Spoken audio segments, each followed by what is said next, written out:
Journal entry number 78, 15th December, 1894. As I sit in my study this evening, the winter wind rattling the window panes and the fire burning low in the grate, I find myself compelled to record what I can only describe as the most delightfully peculiar case Holmes and I ever encountered. One where a simple cup of tea revealed a mystery that had been hiding in plain sight for months, waiting in the gentle swirl of daily ritual to make itself known, and where my dear friend demonstrated with characteristic brilliance that our most intimate, unconscious habits betray secrets about ourselves we never knew we kept, secrets that speak volumes to those who possess the eyes to see them. Even now, weeks removed from that extraordinary evening, I smile as I recall the perfect ordinariness of how it all began. There are moments in life, I have learned, when the extraordinary emerges not from dramatic circumstances or urgent summons in the dead of night, but from the quietest, most comfortable of our domestic routines. This was such a moment, and perhaps that is why it remains so vivid in my memory, so perfectly preserved like a photograph developed with the utmost care. It was a bitterly cold evening in mid-December, the kind of night when London wraps itself in fog and frost, when the gas lamps struggle to pierce the gloom, and when every sensible person seeks refuge beside their hearth. I had returned to our lodgings at 221B Baker Street after a particularly trying day attending to my patients. The influenza had been making its rounds through the city, as it did every winter, and I had spent the better part of the afternoon tending to a family in Marylebone whose circumstances were as impoverished as their health was precarious. The memory of their cramped, cheerless rooms made me doubly grateful for the warmth and comfort that awaited me upon my return home. Holmes was already ensconced in his favourite chair by the fire when I arrived, though ensconced perhaps suggests too much repose for a man constitutionally incapable of true relaxation. He sat with that peculiar intensity he brought to even the most mundane activities, his long legs crossed, his dressing gown wrapped tightly against the chill that persisted despite Mrs. Hudson's best efforts with the coal scuttle. In his hands was a botanical monograph. I recall it was concerning the various species of tobacco and their ash characteristics, a subject upon which he had lately become something of an authority. The lamplight caught the sharp angles of his aquiline profile, and I remember thinking, not for the first time, how much he resembled a bird of prey even in repose, alert and watchful even when apparently at rest. "Ah, Watson," he said, without looking up from his reading, a habit of his that had long ceased to surprise me. "You've been to see the Morrison family in Harley Mews. The youngest daughter is improving, I trust?" I had learned years ago not to waste breath asking how he knew such things. The particular clay on my boots, perhaps, or the lingering scent of the carbolic acid I had used, or simply some detail in my bearing that spoke volumes to his singular perception. Instead, I merely confirmed his observation as I removed my coat and moved gratefully toward the fire. "She is, thank heavens. The fever broke this afternoon. Though I confess, Holmes, there are times when I wonder if poverty isn't a more virulent disease than any microbe. The conditions in which that family lives would appall you." "Nothing about human nature appalls me any more, my dear fellow," he replied with a slight smile, finally glancing up from his monograph. "Though I grant you that the distribution of comfort and suffering in this city often defies any rational pattern. Come, sit. You look thoroughly chilled. Mrs. Hudson left the tea things not 10 minutes ago, and I took the liberty of requesting she bring up enough for 2. I had a feeling you would appreciate it. This small gesture of consideration, so typical of Holmes despite his reputation for cold detachment, warmed me more than the fire. I settled into my own chair with a grateful sigh, feeling the tension of the day begin to drain from my shoulders. The sitting room at Baker Street had, over the years of our association, become more than merely lodgings to me. It had become a sanctuary, a place where the chaos and sorrow of the world outside could be temporarily held at bay by good fellowship and the gentle rituals of domestic life. Mrs. Hudson had indeed left us well provided for. The tea service sat on the table between our chairs, her second best china, as I recall, the set with the delicate blue pattern along the rim that she reserved for evenings when guests were not expected, and we could enjoy our tea without the formality required of visitors. There was a plate of her excellent shortbread as well, still warm from the oven, and the teapot sat swaddled in its cosy steam rising gently from the spout. I poured for both of us, a task I had performed countless times in that very room. Holmes took his tea as he always did, strong, with neither milk nor sugar, a preference he claimed kept the mind sharp and unclouded. I prepared my own, with a splash of milk and 1 lump of sugar, stirred it thoughtfully, and settled back with the cup cradled in my hands, feeling the warmth seep through the china into my cold fingers. For perhaps 20 minutes we sat in companionable silence, that particular quality of quietness that exists only between old friends who require no constant conversation to feel at ease in one another's company. I had taken up the evening paper and was reading about the latest developments in South Africa, while Holmes had returned to his monograph, occasionally making small annotations in the margins, with a pencil he kept tucked behind his ear for just such purposes. The fire crackled softly. Outside, I could hear the muffled sound of carriage wheels on the cobblestones, growing fainter as they passed down Baker Street toward Portman Square. Somewhere in the distance, a church bell chimed the hour, 7 o'clock, if memory serves. Mrs. Hudson's footsteps creaked on the stairs below as she went about her evening routine. It was, in every respect, an utterly ordinary winter evening, the kind that makes up the comfortable fabric of daily life, unremarkable and unmemorable in its very pleasantness, which made what happened next all the more extraordinary.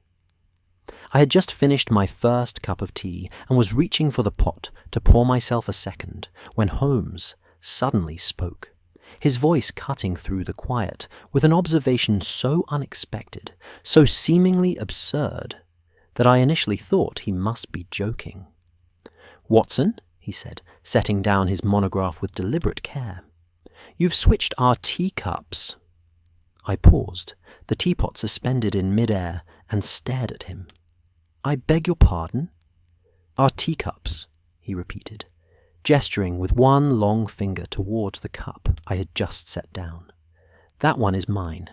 You've been drinking from my cup, and I from yours." I confess I laughed, a sound of pure bewilderment. "Holmes, really, we've been sitting here for the better part of half an hour. I poured the tea myself from that very pot. I assure you, this is the same cup I've been drinking from since we sat down." "Nevertheless," he said, and there was a glimmer of something in his grey eyes, amusement, perhaps, or that peculiar intensity he displayed when onto an interesting puzzle. "I am quite certain that the cup currently before you is the one I was drinking from, and vice versa." I glanced down at my cup, then at his, then back at my friend's face. To all appearances, the cups were identical. The same blue pattern, the same size and shape, the same slight chip on the base that characterized Mrs. Hudson's second best service. There was no possible way to distinguish one from the other, and indeed, no reason why such a distinction should matter even if it were true.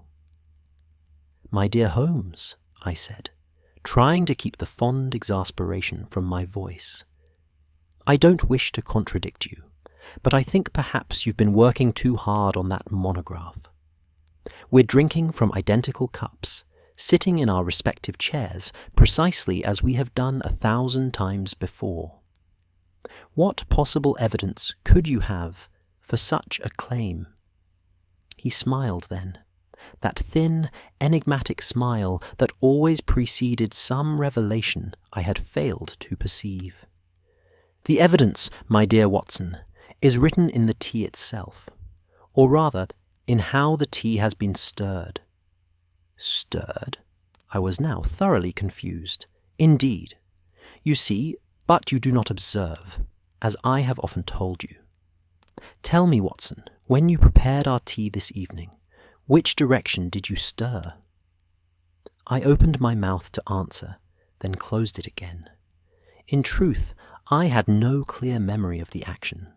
Stirring tea was so automatic, so utterly mundane, that I doubt anyone paid conscious attention to it.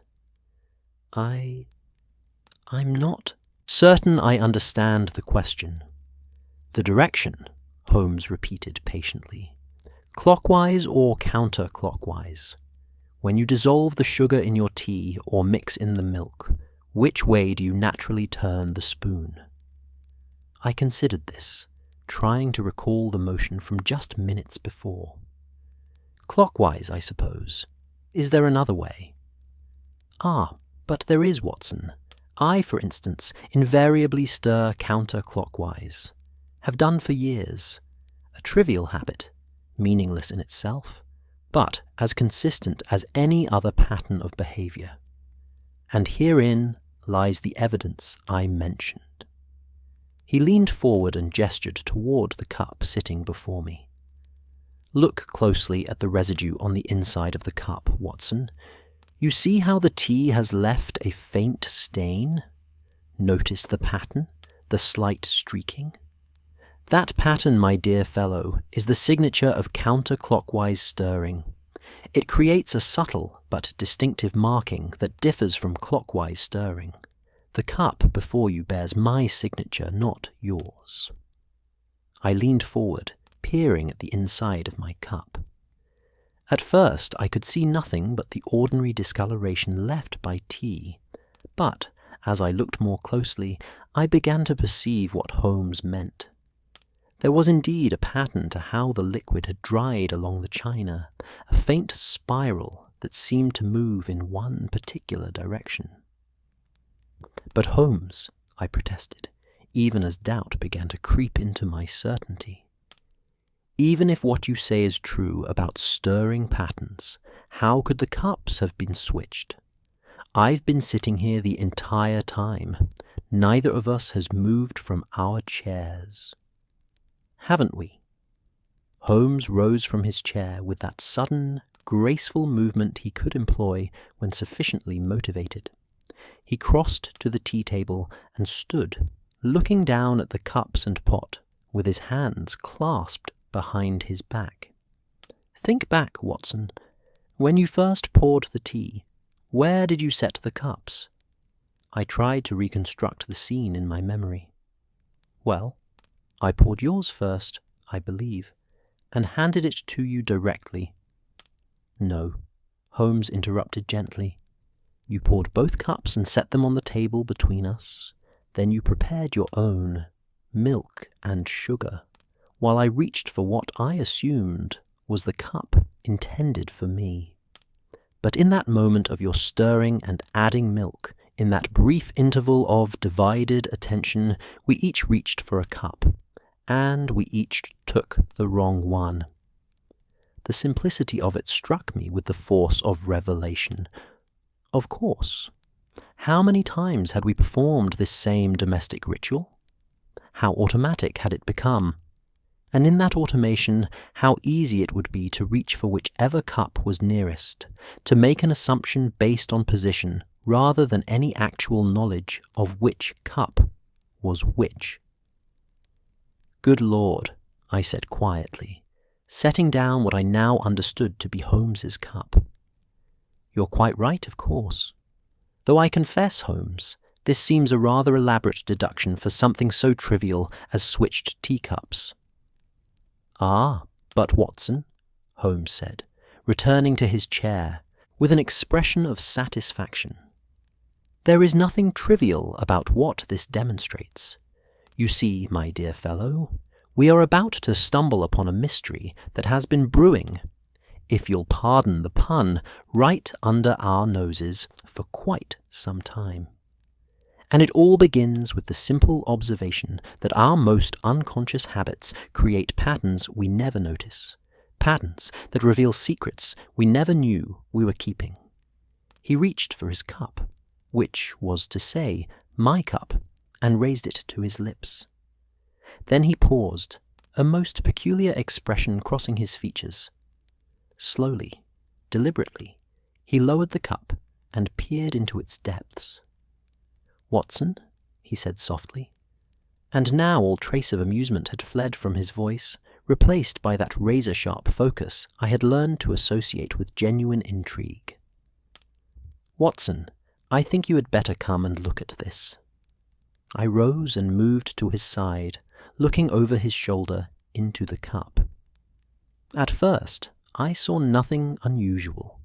Merely the dregs of tea, the scattered leaves that had escaped Mrs. Hudson's strainer, the ordinary detritus of an empty cup. But then Holmes tilted the cup slightly, allowing the lamplight to illuminate its contents more clearly, and I saw what had captured his attention. There, nestled among the dark tea leaves at the bottom of the cup, glinting dully in the light, was a small brass key. For a long moment, neither of us spoke. We stood there in the warm glow of the lamplight, staring down at that small brass key as if it were some artifact from a distant civilization, inexplicable and fraught with meaning we couldn't yet decipher.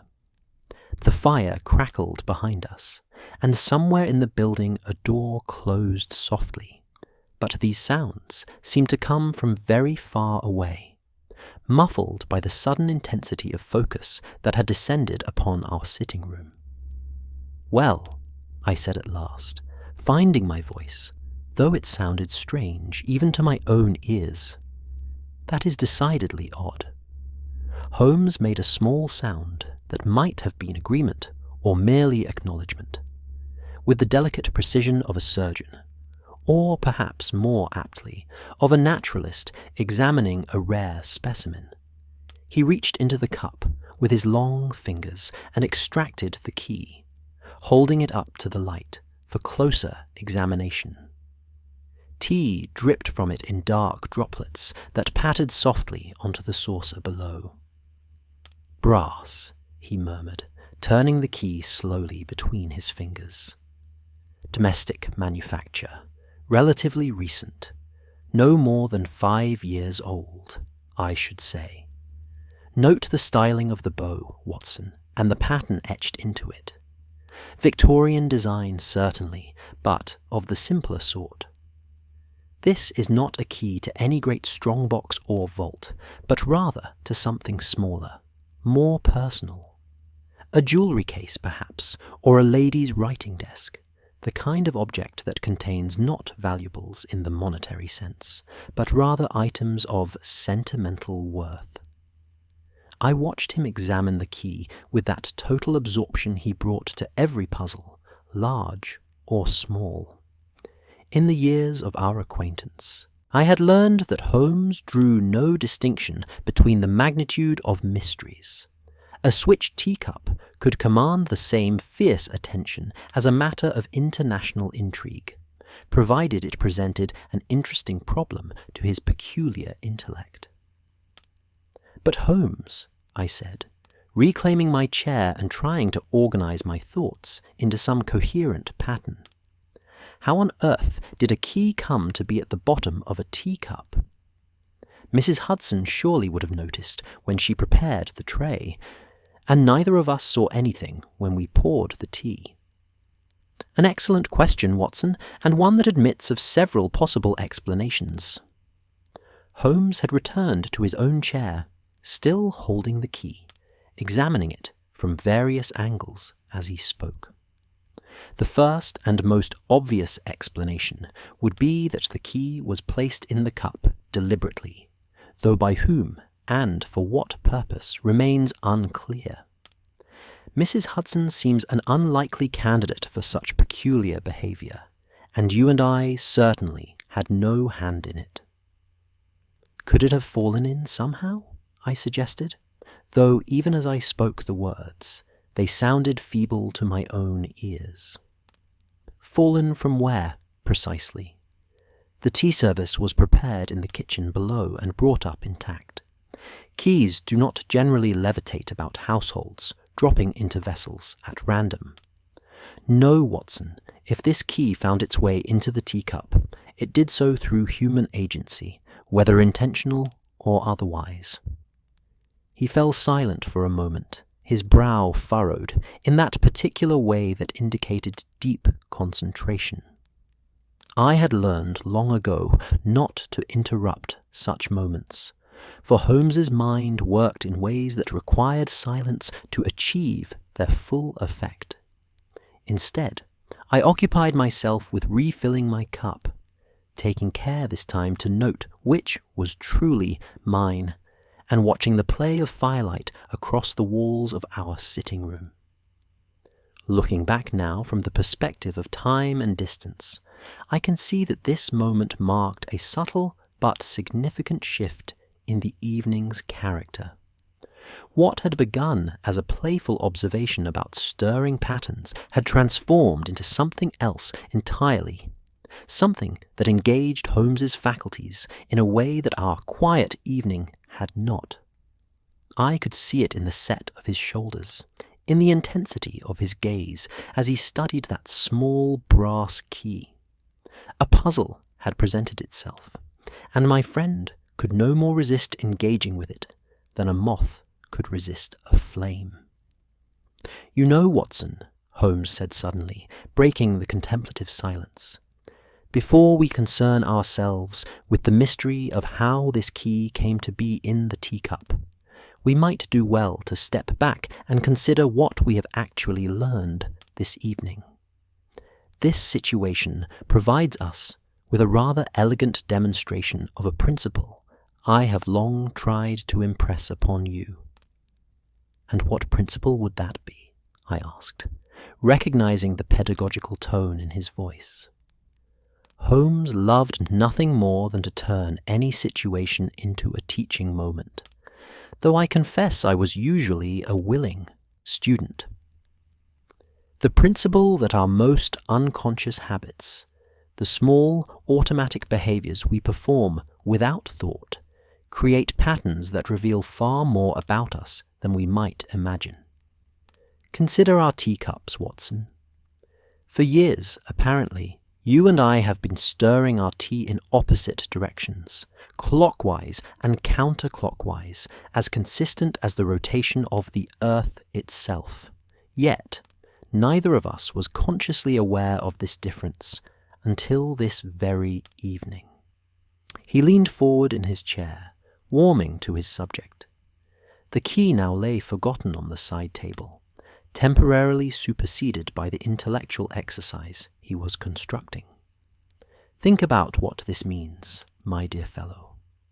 Every day we perform dozens, perhaps hundreds, of small habitual actions. The way we tie our shoes, the hand we use to open doors, the route we walk to familiar destinations, the manner in which we arrange items on our desk. Each of these actions, repeated over time, creates a signature pattern as distinctive as a fingerprint. And these patterns, Watson, are completely invisible to us because they exist below the threshold of our conscious awareness." I nodded slowly, beginning to grasp his meaning.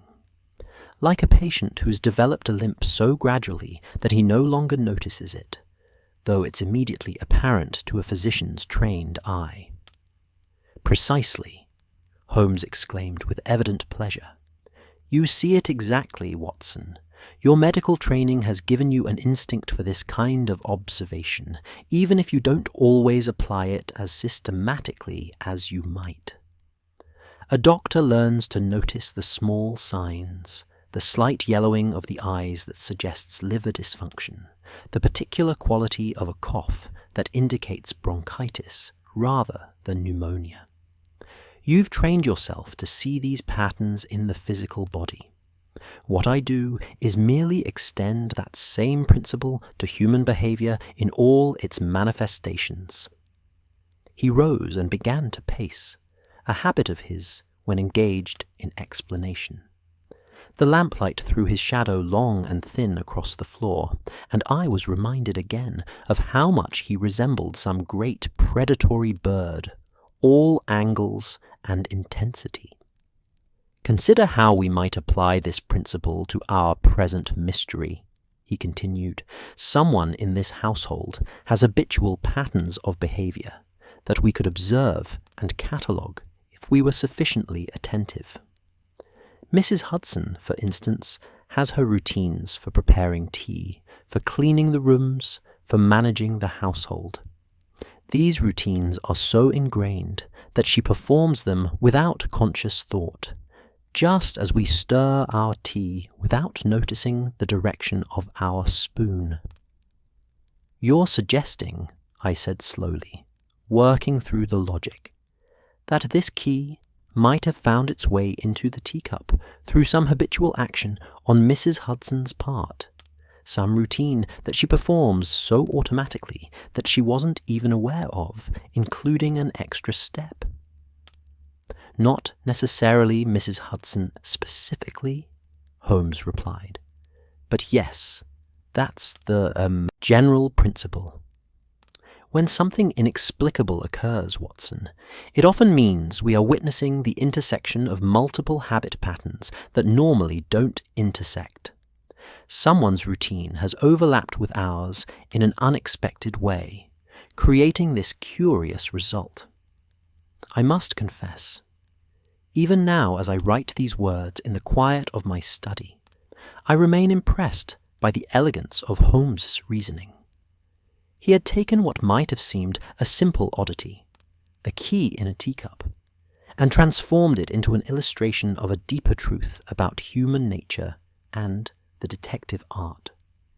This was, I had come to understand, one of his greatest gifts, the ability to perceive significance in the seemingly insignificant, to extract universal principles from particular instances.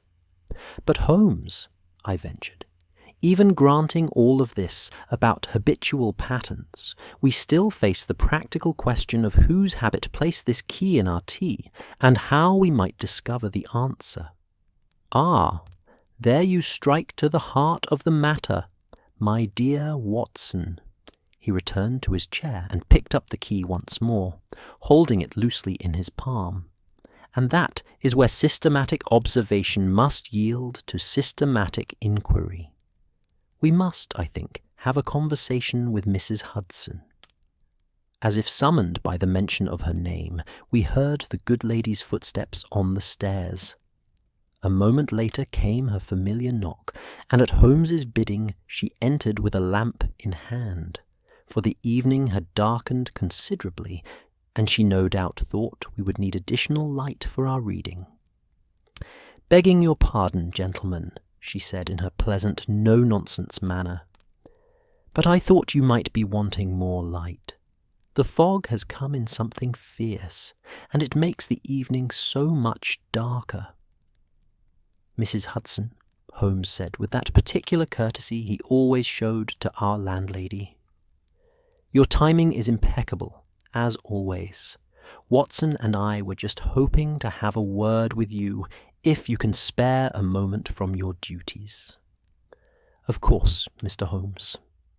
She set down the lamp and turned to face us, her hands folded at her waist in that patient attitude she adopted when awaiting instructions.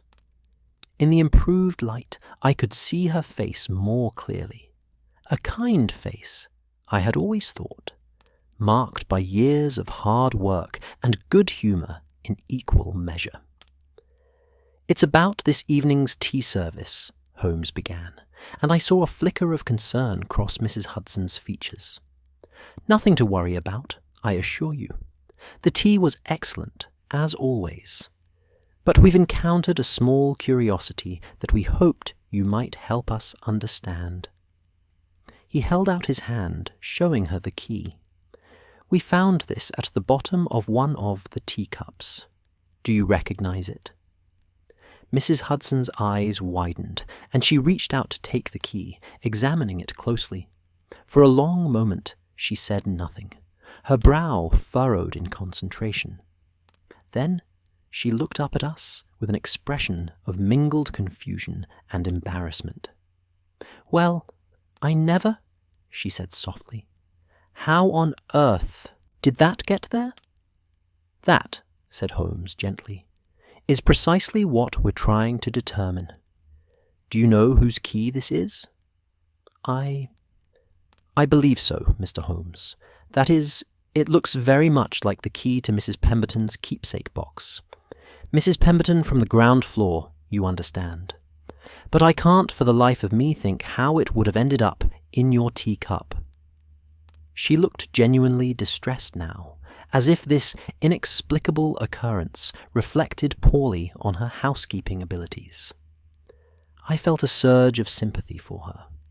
Mrs. Hudson took great pride in the smooth running of the household, and this bizarre incident clearly troubled her sense of proper order.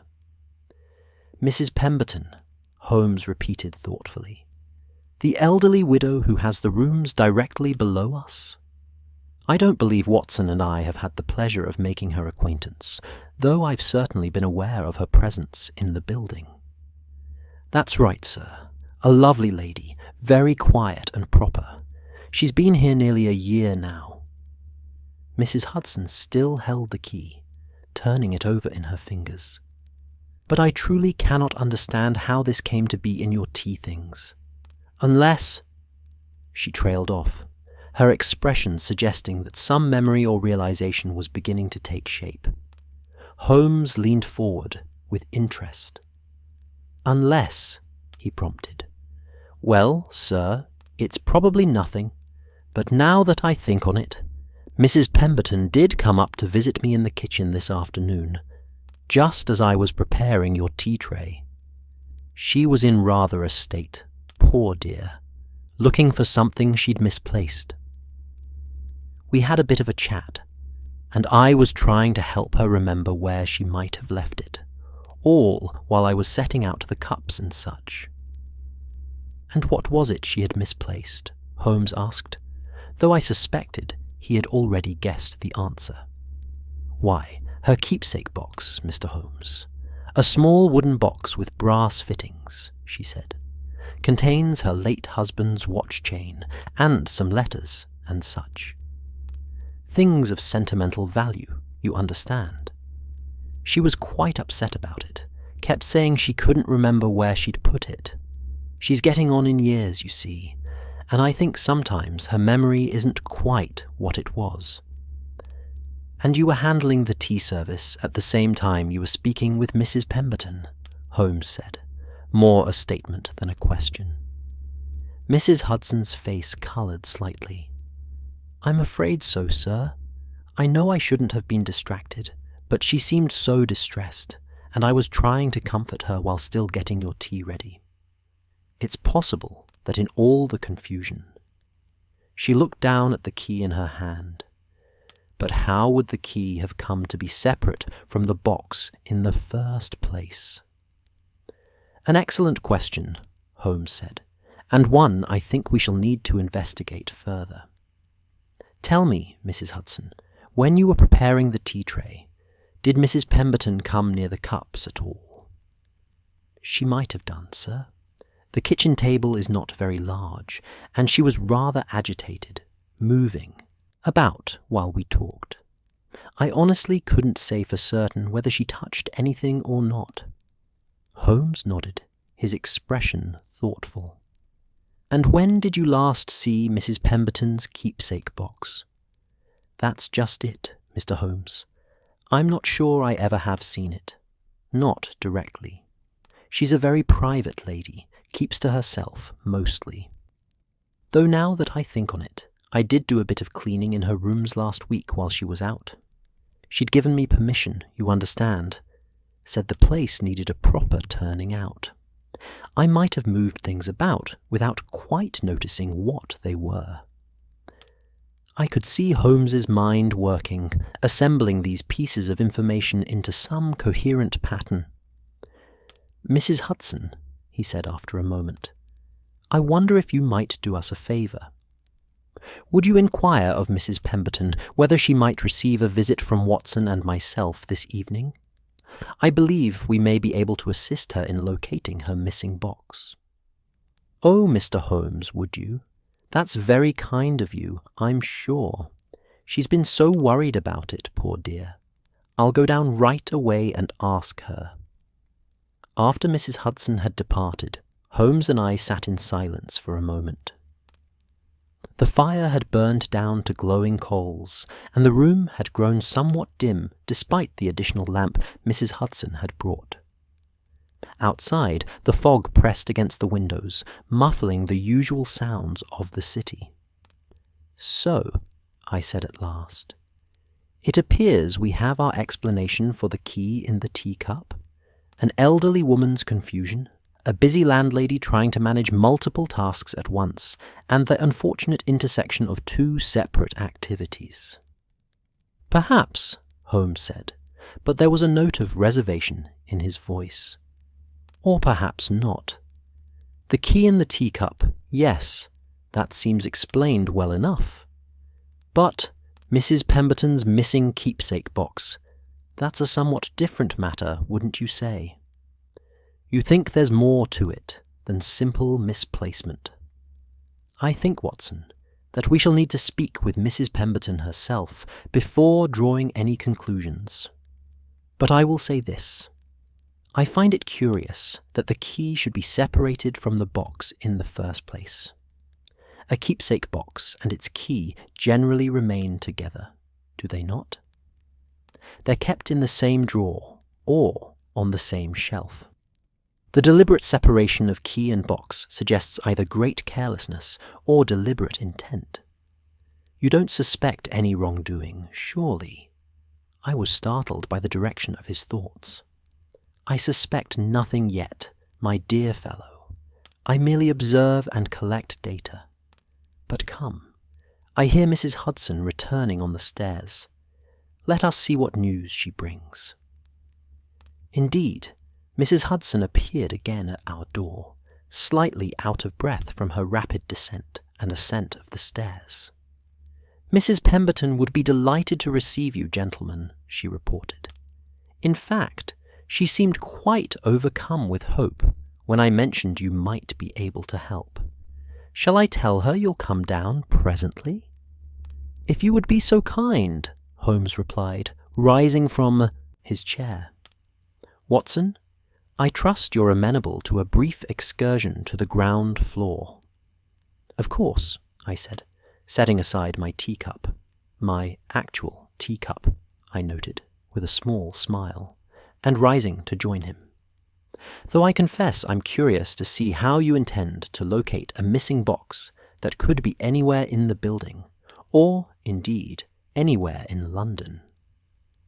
"Ah, but Watson," Holmes said, his eyes gleaming with that particular light that indicated his faculties were fully engaged. "That's precisely why this evening has been so instructive. We have learned about patterns and habits, about the unconscious routines that govern our daily lives. And if Mrs. Hudson moved that box while cleaning, then she moved it according to her habitual patterns. All we need do is discover what those patterns are. As we prepared to descend the stairs, I found myself reflecting on the peculiar turn our quiet evening had taken. What had begun with a playful observation about stirred tea had led us to a small domestic mystery, and I could not help but wonder what revelations still awaited us. Holmes, I knew, was energized by the puzzle before us, however modest it might appear. For him, every mystery was an opportunity to exercise those remarkable faculties that made him unique among men. And for myself, I confess I was simply grateful to be at his side, witness to whatever would unfold. The descent from our comfortable rooms to the ground floor was brief, yet it seemed to me that we were travelling a greater distance than the mere physical measure of stairs would suggest. There is something about crossing from one's own familiar territory into the private domain of another that creates a peculiar psychological transition, a subtle shift in one's awareness and bearing. Holmes, I noticed, had assumed what I might call his professional demeanour, courteous, attentive, yet with that sharp focus of observation that missed nothing. Mrs. Hudson led us down the narrow hallway of the ground floor, past the small parlour where she herself took her evening tea, to a door at the rear of the building that I had passed countless times without giving it a moment's thought. How many times, I wondered, had I climbed these stairs without considering the lives being lived in the rooms around me? It was a humbling reminder of how easily we become absorbed in our own concerns, blind to the world that exists just beyond our immediate awareness. Mrs. Hudson knocked softly, and from within came a voice, elderly, feminine, cultured, bidding us enter. Our landlady opened the door and ushered us into Mrs. Pemberton's sitting room, and I confess the scene that greeted us was not quite what I had expected. The room itself was small, but fastidiously maintained, with that particular quality of neatness that speaks of careful attention and limited means. The furniture was modest, but well kept, the sort one might find in a provincial drawing-room of 30 years past. A settee upholstered in worn but clean burgundy velvet, a small writing desk by the window, a bookshelf containing perhaps 24 volumes, their spines faded but precisely aligned. A fire burned in the grate, smaller than the one in our rooms above, but adequate to the space. On the mantelpiece stood a few carefully arranged items, a porcelain shepherdess, a pair of candlesticks, and a framed daguerreotype of a stern-looking gentleman with magnificent side whiskers, whom I took to be the late Mr. Pemberton. But it was the lady herself who most commanded my attention. Mrs. Pemberton sat in a high-backed chair near the fire, and I saw at once why Mrs. Hudson had spoken of her with such gentle concern. She was a woman of perhaps 70 years, with that fine-boned delicacy that sometimes comes with age, as if time had refined her features to their essential elements. Her hair, entirely white, was arranged with meticulous care beneath a lace cap, and she wore a black dress of excellent quality, though clearly some years old. Mourning clothes, I realized, maintained long past the conventional period of grief. What struck me most forcefully, however, was the expression in her eyes. They were blue, very pale, and held a quality I had seen before in my medical practice. A certain vagueness, a slight confusion that suggested the early stages of that sad deterioration of mental faculties that sometimes accompanies advancing age. Yet there was intelligence there too, and dignity, and as she looked up at our entrance, her face brightened with an emotion that seemed compounded of hope and embarrassment in equal measure. "Mr. Holmes, Dr. Watson," she said, her voice trembling slightly, as she attempted to rise. "How very kind of you to come. Please, forgive me for not standing. My knees are not what they once were." "Please, Mrs. Pemberton, don't trouble yourself," Holmes said with a gentleness I had rarely heard in his voice. He moved forward and took the chair Mrs. Hudson indicated, while I settled myself on the settee. "Mrs. Hudson tells us you've misplaced something of value, and we thought we might be able to assist in locating it." "Oh, Mr. Holmes," Mrs. Pemberton said, and I saw her hands flutter in her lap like pale birds seeking rest. "I am mortified to trouble you with such a trivial domestic matter. I'm sure you must think me a foolish old woman unable to keep track of her own possessions. But you see, the box contains items that belonged to my dear Henry.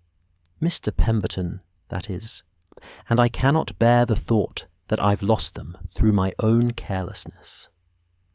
As she spoke, I found myself studying her with a physician's practiced eye. The tremor in her hands suggested some neurological component, possibly the early stages of what we were beginning to understand as a progressive deterioration of the nervous system. Her periods of confusion that Mrs. Hudson had mentioned were consistent with such a condition. Yet she seemed lucid enough at present, and I could see the genuine distress in her features as she contemplated her missing keepsakes. "There is nothing trivial about items of sentimental value," Holmes assured her.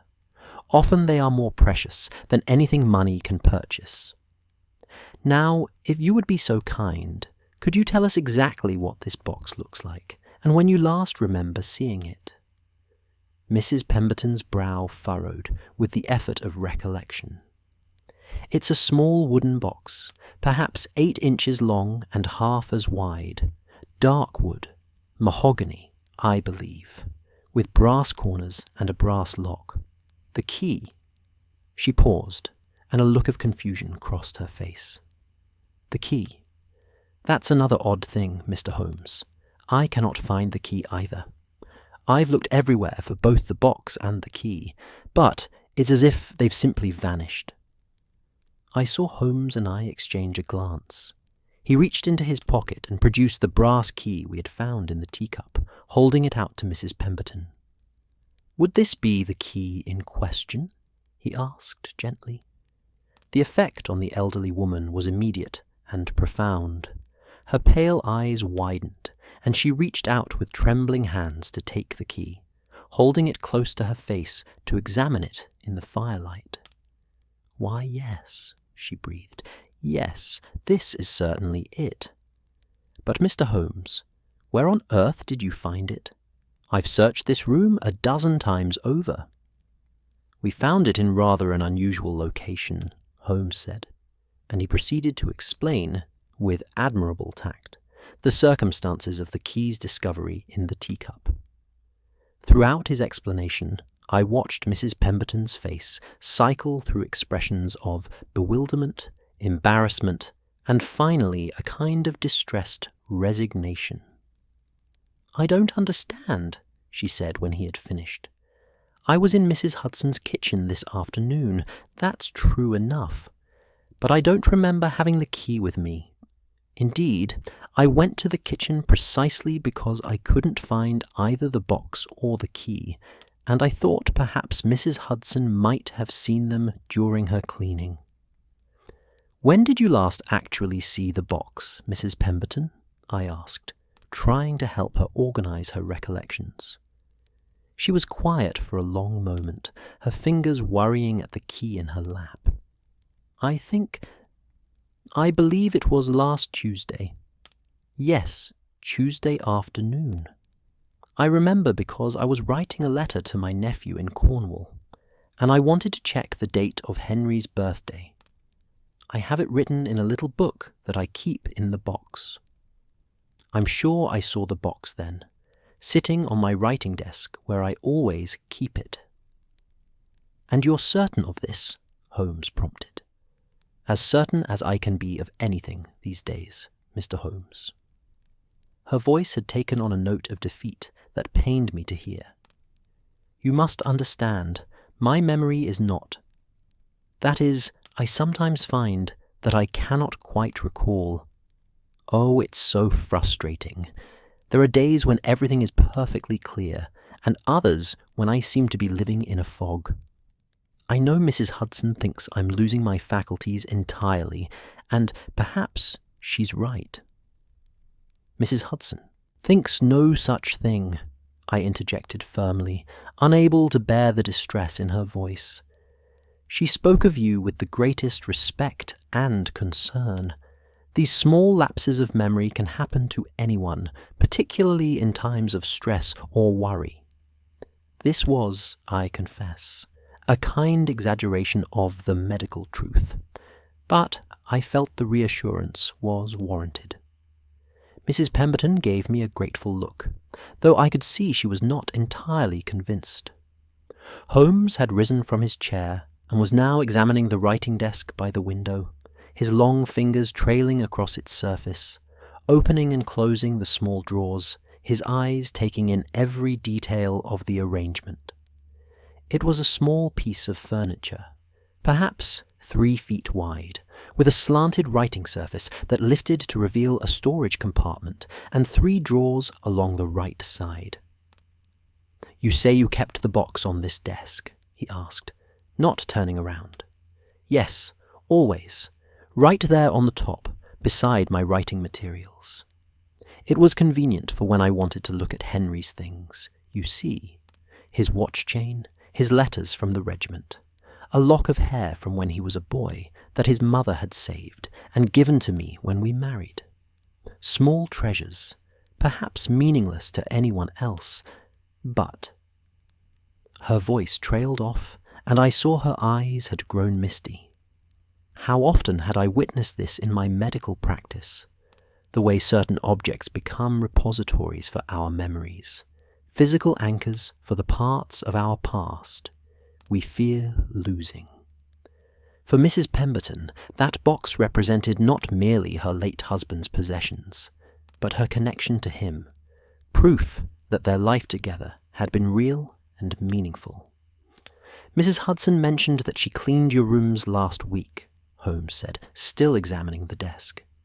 "Tuesday, was it? Wednesday, I believe. Or possibly Tuesday. Oh dear, you see how unreliable I am? It was definitely last week, at any rate. I'd gone out to do some shopping, and when I returned, everything was spotless. Mrs. Hudson is wonderfully thorough, though I did tell her she needn't trouble herself quite so much on my account." Holmes had moved away from the desk now, and was conducting a systematic examination of the room, his eyes scanning every surface, every shelf, every potential location where a box might have been placed. I had seen him perform this kind of search before, and I was always struck by the methodical thoroughness of it. Where I might have simply looked around for obvious hiding places, Holmes appeared to be cataloguing every item in the room, noting its position, considering its relationship to every other object. "Tell me, Mrs. Pemberton," he said as he examined the bookshelf, "do you have a particular place where you keep important papers? Bank documents, letters, that sort of thing?" "I have a small trunk in the bedroom," she replied. "Most of my important papers are there. Why do you ask?"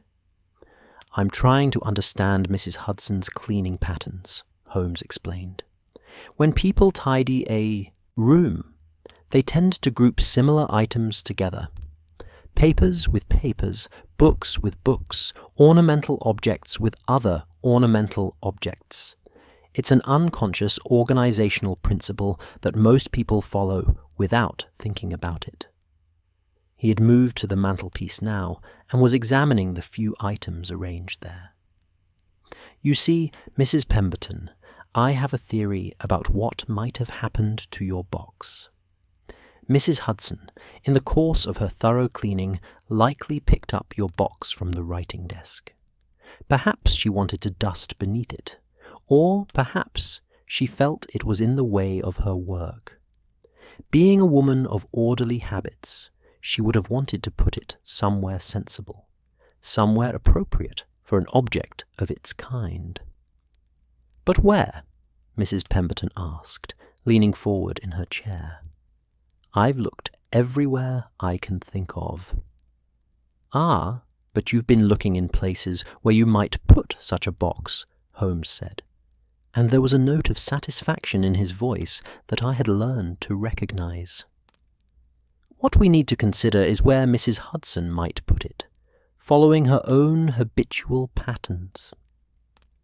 He had completed his circuit of the sitting room, and now stood in the doorway leading to what I presumed was the bedroom.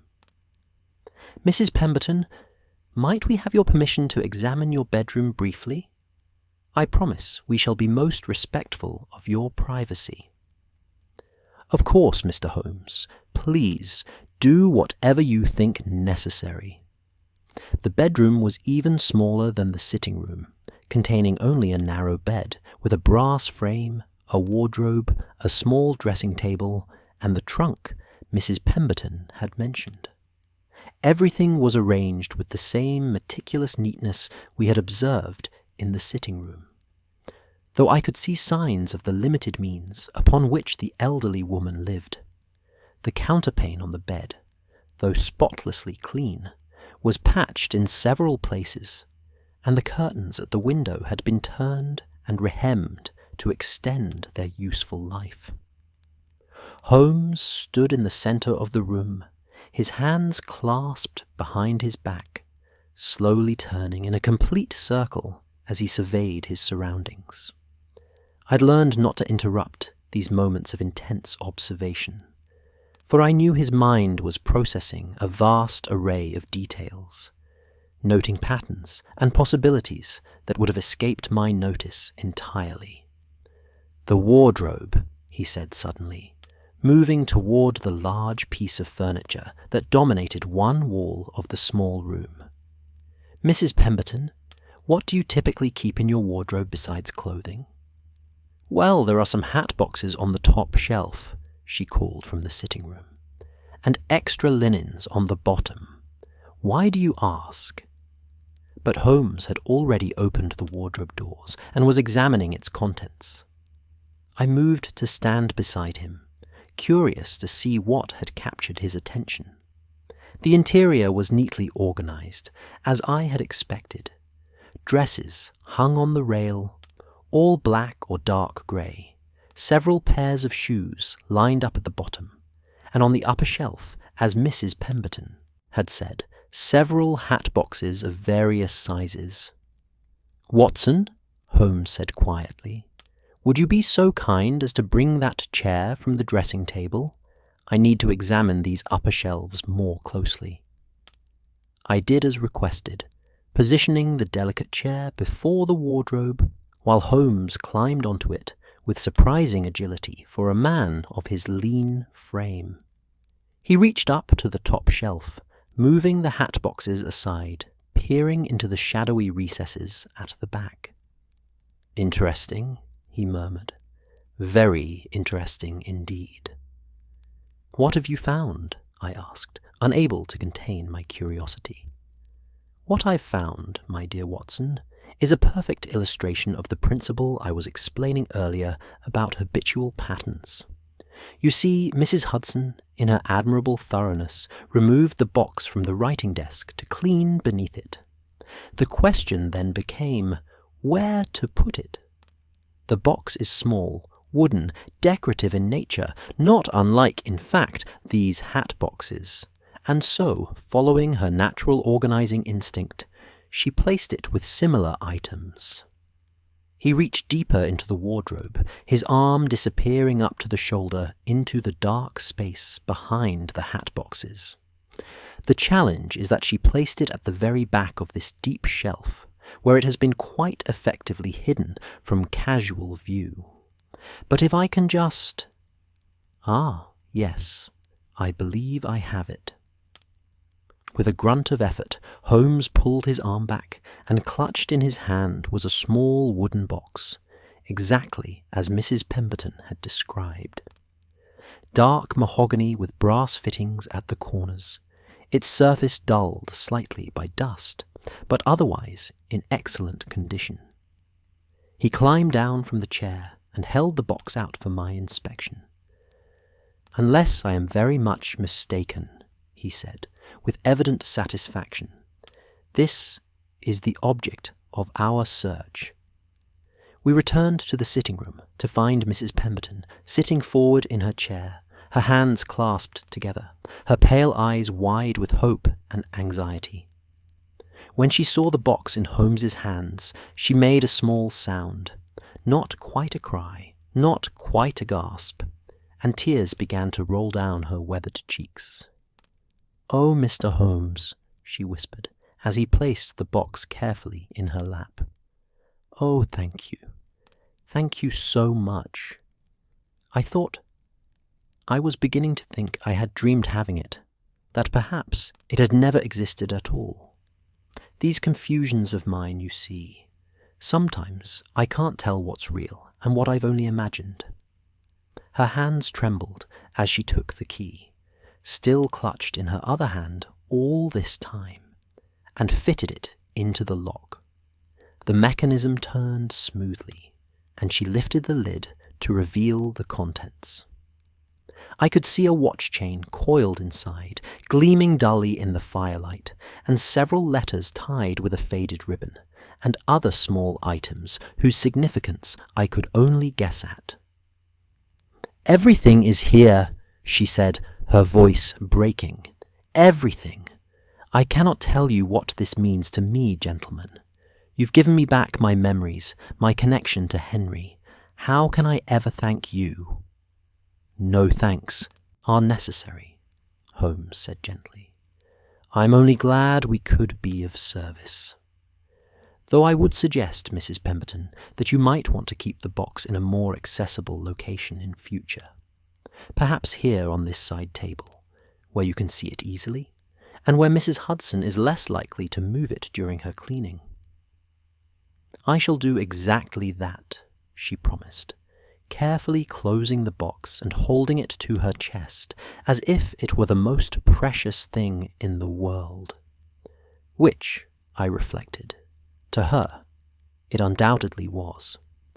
As Holmes and I took our leave and made our way back upstairs to our own rooms, I found myself in a reflective mood. The case, if one could even call it such, had been resolved in less than an hour, yet I sensed it held lessons that extended far beyond the simple recovery of a missing box. "A curious evening," I remarked, as we regained our sitting room, where the fire had burned down to glowing embers, and our abandoned teacup still sat on the table between our chairs. "Indeed," Holmes agreed, settling back into his chair with evident satisfaction, "and one that illustrates several principles rather nicely. Wouldn't you say? The importance of understanding habitual patterns, certainly," I said. "Though I confess, Holmes, I'm not certain I would have thought to look in the wardrobe on my own." "Ah, but that's because you were thinking like Mrs. Pemberton, not like Mrs. Hudson," Holmes explained. "You were asking yourself, where would I put such a box? The correct question was, where would Mrs. Hudson put it, given her own organizing principles? Once you frame the question correctly, the answer becomes almost inevitable. I settled into my own chair, feeling the warmth of the room seep back into my consciousness after our excursion to the chillier regions below. "It was a kindness you did her," I said quietly. "More than simply finding the box, I mean.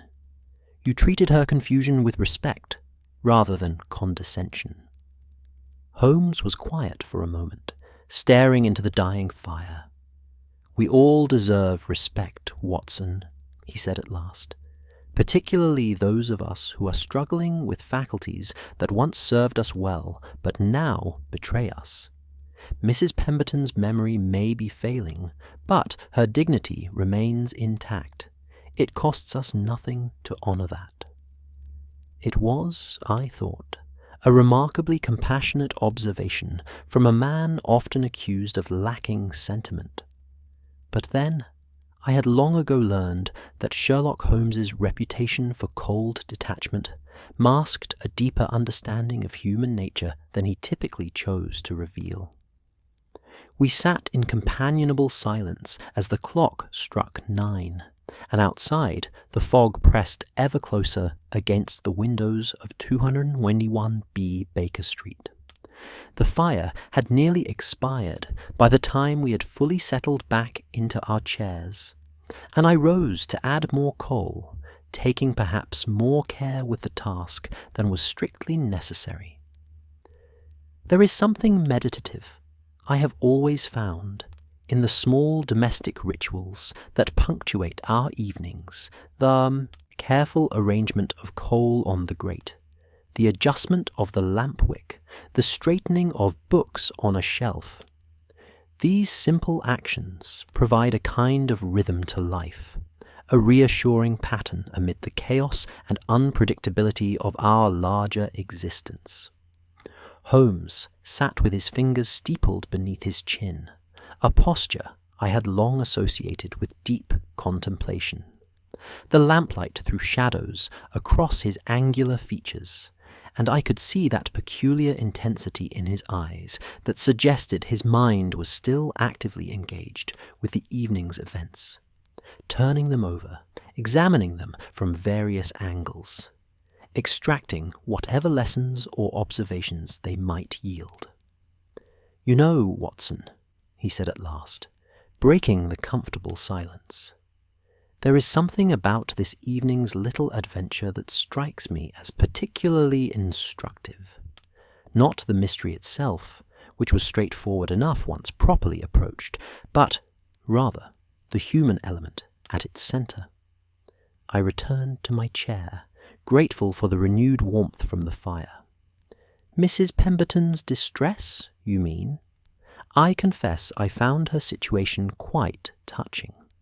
The fear of losing not just an object, but one's own reliability of memory. It must be terrifying." "Indeed, but I was thinking more broadly about the intersection of human habits and human frailty." Holmes reached for his pipe, then seemed to think better of it, letting his hand fall back to the arm of his chair. "Consider the chain of events that led to our discovery. Mrs. Hudson, performing her duties with customary efficiency, inadvertently displaced an object of great sentimental value. She had no malicious intent, no carelessness even.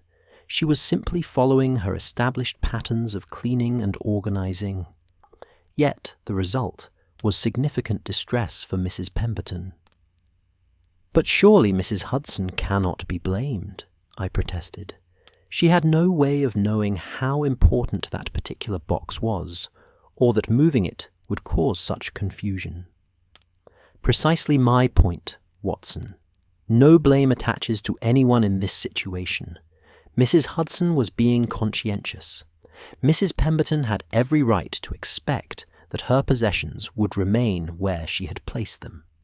Yet, misunderstanding and distress resulted nonetheless, through no one's fault, but simply through the ordinary friction of human beings living in proximity to one another, each following their own patterns and priorities."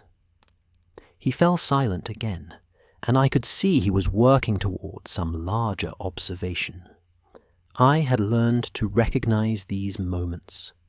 Holmes, building an argument in his mind, arranging his thoughts with the same meticulous care he brought to arranging evidence in a case. I waited, knowing he would arrive at his point in due course. "What intrigues me," he continued after a moment, "is how a simple act of communication could have prevented the entire situation. If Mrs. Hudson had mentioned to Mrs. Pemberton that she had moved the box, or if Mrs. Pemberton had been present during the cleaning to see where items were being relocated, none of the subsequent confusion would have occurred. The mystery existed purely in the space between two people who failed to connect on this one small point. Then you're suggesting that most mysteries, or at least most domestic mysteries, arise from failures of communication rather than deliberate wrongdoing. Many of them, certainly. In my professional work, I encounter genuine crimes, deliberate deceptions, malicious intent. But in the ordinary course of daily life, I suspect that the vast majority of confusion, distress, and misunderstanding arises simply from people failing to share information they assume others already possess, or from acting on assumptions that turn out to be incorrect. It was, I reflected, a remarkably humble observation for a man whose entire career was built on penetrating deceptions and uncovering hidden truths. Yet, I could see the wisdom in it. How many quarrels between friends arose from misunderstandings rather than genuine grievances? How many family disputes stemmed from assumptions never voiced or confirmed? The more I considered it, the more I realized that Holmes had identified a fundamental truth about human nature. Before I could formulate a response, we heard footsteps on the stairs, lighter than usual, almost tentative. A moment later came a soft knock at our door. "Come in," Holmes called, and Mrs. Hudson entered, carrying a tray with fresh tea things, and what appeared to be a plate of her ginger biscuits, still warm from the oven. But her face, usually so composed and cheerful, bore an expression of obvious distress. "Mr. Holmes, Dr. Watson," she said as she set down the tray with hands that trembled slightly. "I hope I'm not disturbing you, but I felt I must come up and speak with you about this afternoon and the confusion with Mrs. Pemberton's box." "Mrs. Hudson, please," I said, rising to offer her my chair, for she looked genuinely upset. "There's no need to trouble yourself. Everything has been resolved happily." "But that's just it, sir. It shouldn't have needed resolving at all. The fault was entirely mine." She took the chair I offered, sitting on its very edge as if she might spring up again at any moment. "I've been thinking about what happened, trying to piece it all together, and I owe you both an explanation." Holmes leaned forward with interest. "I would welcome your account, Mrs. Hudson. As I mentioned to Watson just now, I believe understanding the sequence of events might prove instructive." Mrs. Hudson took a deep breath, clearly gathering her thoughts. "It was last Wednesday that I cleaned Mrs. Pemberton's rooms, as I do every fortnight. She's a lovely lady, as you've seen, but she does tend to accumulate things, papers, letters, small objects, and they need organizing from time to time. She'd given me permission to tidy as I saw fit, trusting me to use my judgment about where things should go." She paused, her fingers worrying at the edge of her apron in a gesture that reminded me oddly of Mrs. Pemberton's own nervous habits. "The box was sitting on her writing desk, just as she told you. I picked it up to dust beneath it, and I noticed it was quite a lovely piece. Mahogany with brass fittings, very handsome. I thought to myself that it seemed a shame to have it sitting out, where it might get knocked about or damaged. She's had break-ins in this neighbourhood before, you know, and I thought such a nice box ought to be kept somewhere safer." "So you placed it in the wardrobe?" Holmes said gently. "Yes, sir, at the back of the top shelf, where I knew it would be secure. I'd seen the hat boxes there, and it seemed to me that similar items should be stored together, boxes with boxes, as it were. It made perfect sense at the time." Her voice had taken on a defensive quality, as if she were justifying the action to herself as much as to us. It was entirely logical, Mrs. Hudson, I assured her. You were acting with the best intentions. But that's what troubles me, Dr. Watson. Good intentions aren't enough if they cause harm, are they? I should have told Mrs. Pemberton what I'd done.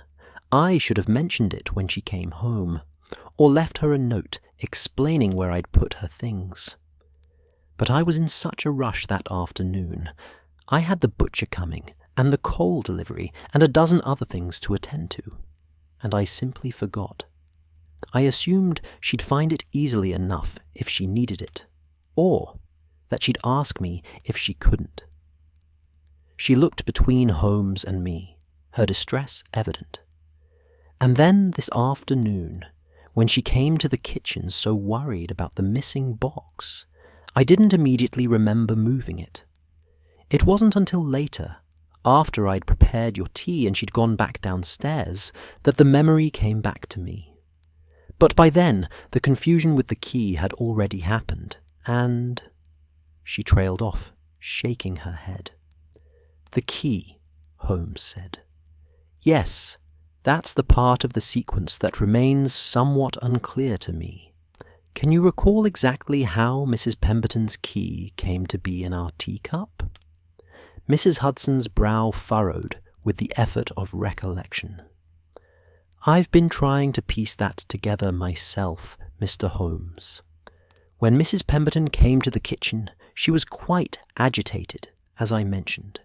She was moving about the room while we talked, her hands never still, picking up things and setting them down again, touching this and that. At one point, I believe she had something in her hand, though I can't say for certain what it was. I was dividing my attention between her and the tea preparation, you see, and not giving either my full concentration. A natural enough situation, Holmes observed. Please, continue. Well, sir, I had already set out the teacups on the tray, the blue patterned ones, as you saw. I was in the process of warming the pot when Mrs. Pemberton was at her most distressed, saying something about how she felt she was losing her mind, how she couldn't trust her own memory anymore. I was trying to comfort her, telling her that we all misplace things from time to time, and I think I may have stepped away from the table for a moment to fetch the sugar bowl from the shelf. She paused, her expression troubled. It's possible. I can't say for certain, but it's possible that in that moment Mrs. Pemberton might have been standing near the tea tray. She was moving about so restlessly, and the kitchen table isn't very large. If she had the key in her hand, and if she set it down for a moment, it could have fallen into one of the cups, I finished, seeing where her reasoning was leading. Or been placed there deliberately, Holmes added thoughtfully. Though I suspect not, with any conscious intent.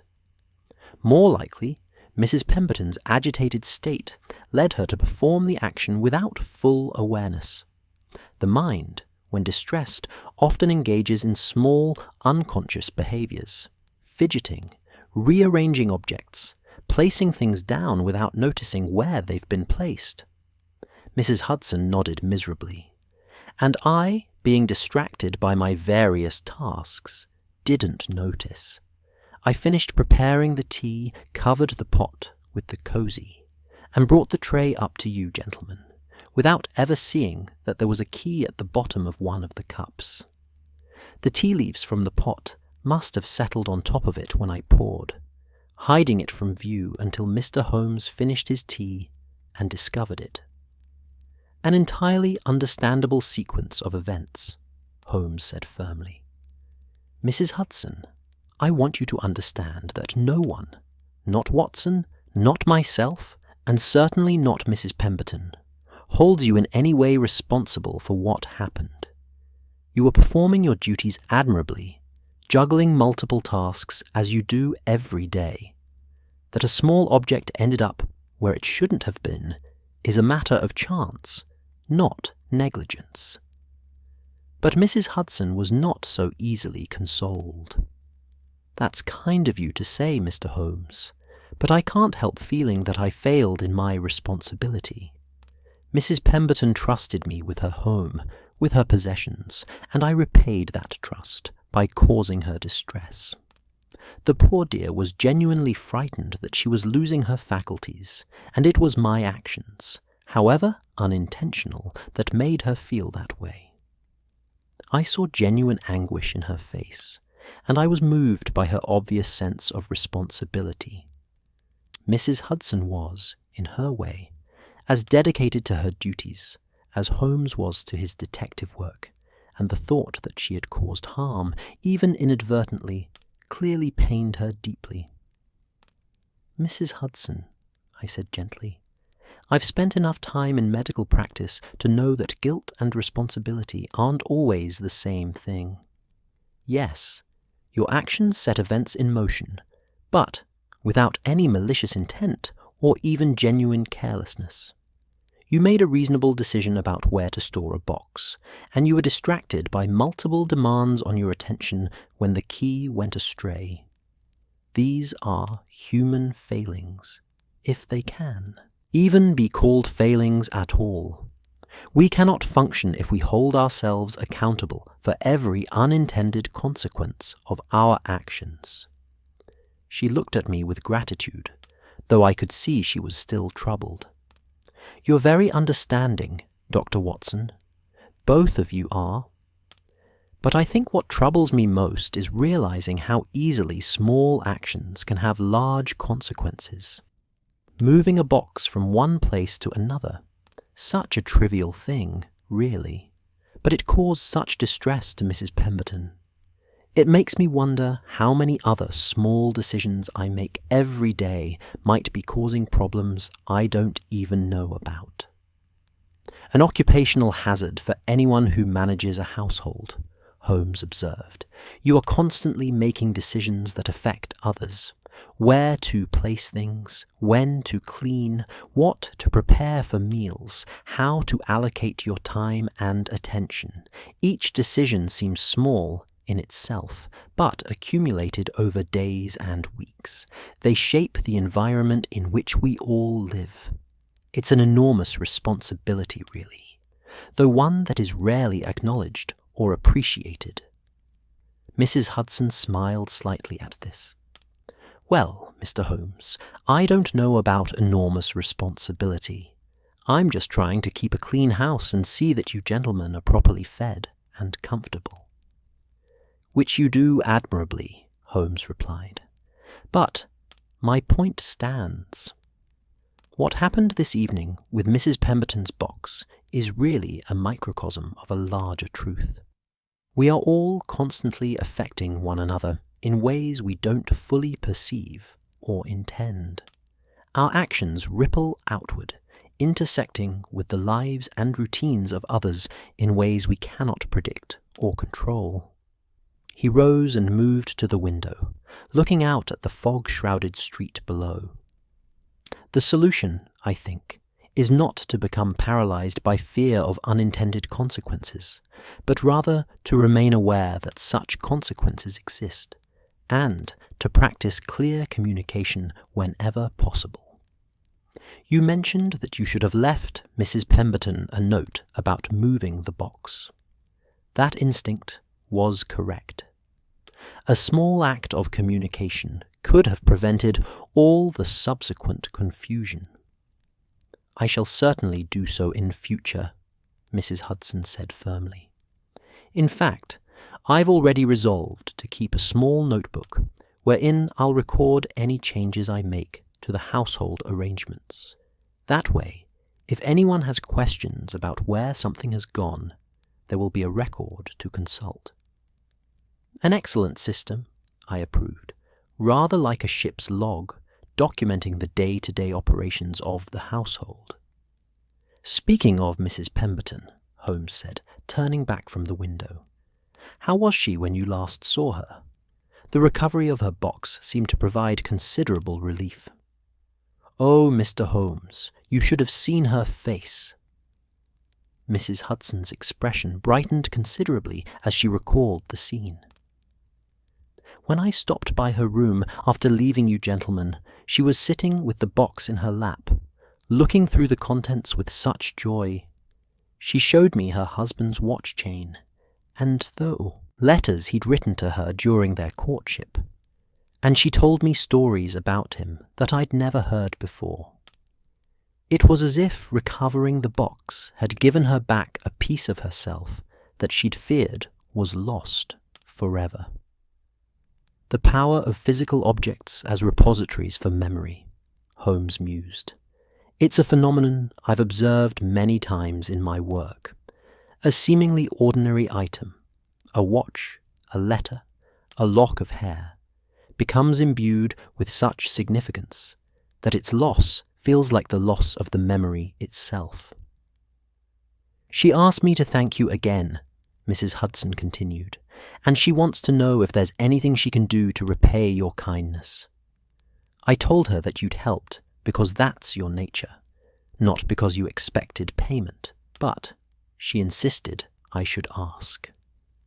Her gratitude is payment enough, Holmes said dismissively. Though, if she truly wishes to do something, she might consider writing down some of her memories of Mr. Pemberton while they're fresh in her mind. Given her concerns about her memory, having a written record might provide comfort in the future. That's a lovely suggestion, Mr. Holmes. I'll mention it to her. Mrs. Hudson rose from the chair, her composure largely restored, though I could still see traces of concern in her features. Well, gentlemen, I've taken up enough of your evening with my worries. I just wanted you to understand what happened, and to thank you for handling the situation with such kindness. Not just toward me, but toward Mrs. Pemberton. It would have been easy to make her feel foolish for losing track of her belongings, but you treated her with respect and dignity. As she deserved, Holmes said simply. We are all, in our own ways, struggling with limitations, of memory, of perception, of understanding. The least we can do is treat one another with compassion when those limitations become apparent. After Mrs. Hudson had departed, taking the tea tray with her and leaving behind the plate of ginger biscuits, I found myself reflecting on her visit and on the entire strange sequence of events that had unfolded this evening. What had begun as a playful observation about stirring patterns had evolved into a small domestic drama, revealing unexpected depths of human complexity and vulnerability. Holmes, I said, breaking the renewed silence, I'm curious about something. When you first claimed that our teacups had been switched, did you already suspect there was some larger mystery afoot? Or were you genuinely just making an observation about our stirring habits? He smiled slightly, settling back into his chair with evident satisfaction. Honestly, Watson, I had no inkling of what we would discover. I noticed the stirring patterns. That much was genuine observation, and I found it amusing enough to mention. The discovery of the key was entirely unexpected. Though once found, it naturally commanded my attention. Sometimes, my dear fellow, even I am surprised by where a simple observation might lead. So we stumbled into this mystery entirely by accident? Is there any other way to stumble? Holmes replied with a hint of amusement. But yes, essentially. Though I would argue that the word accident suggests randomness, when in fact what we experienced was the convergence of multiple causal chains.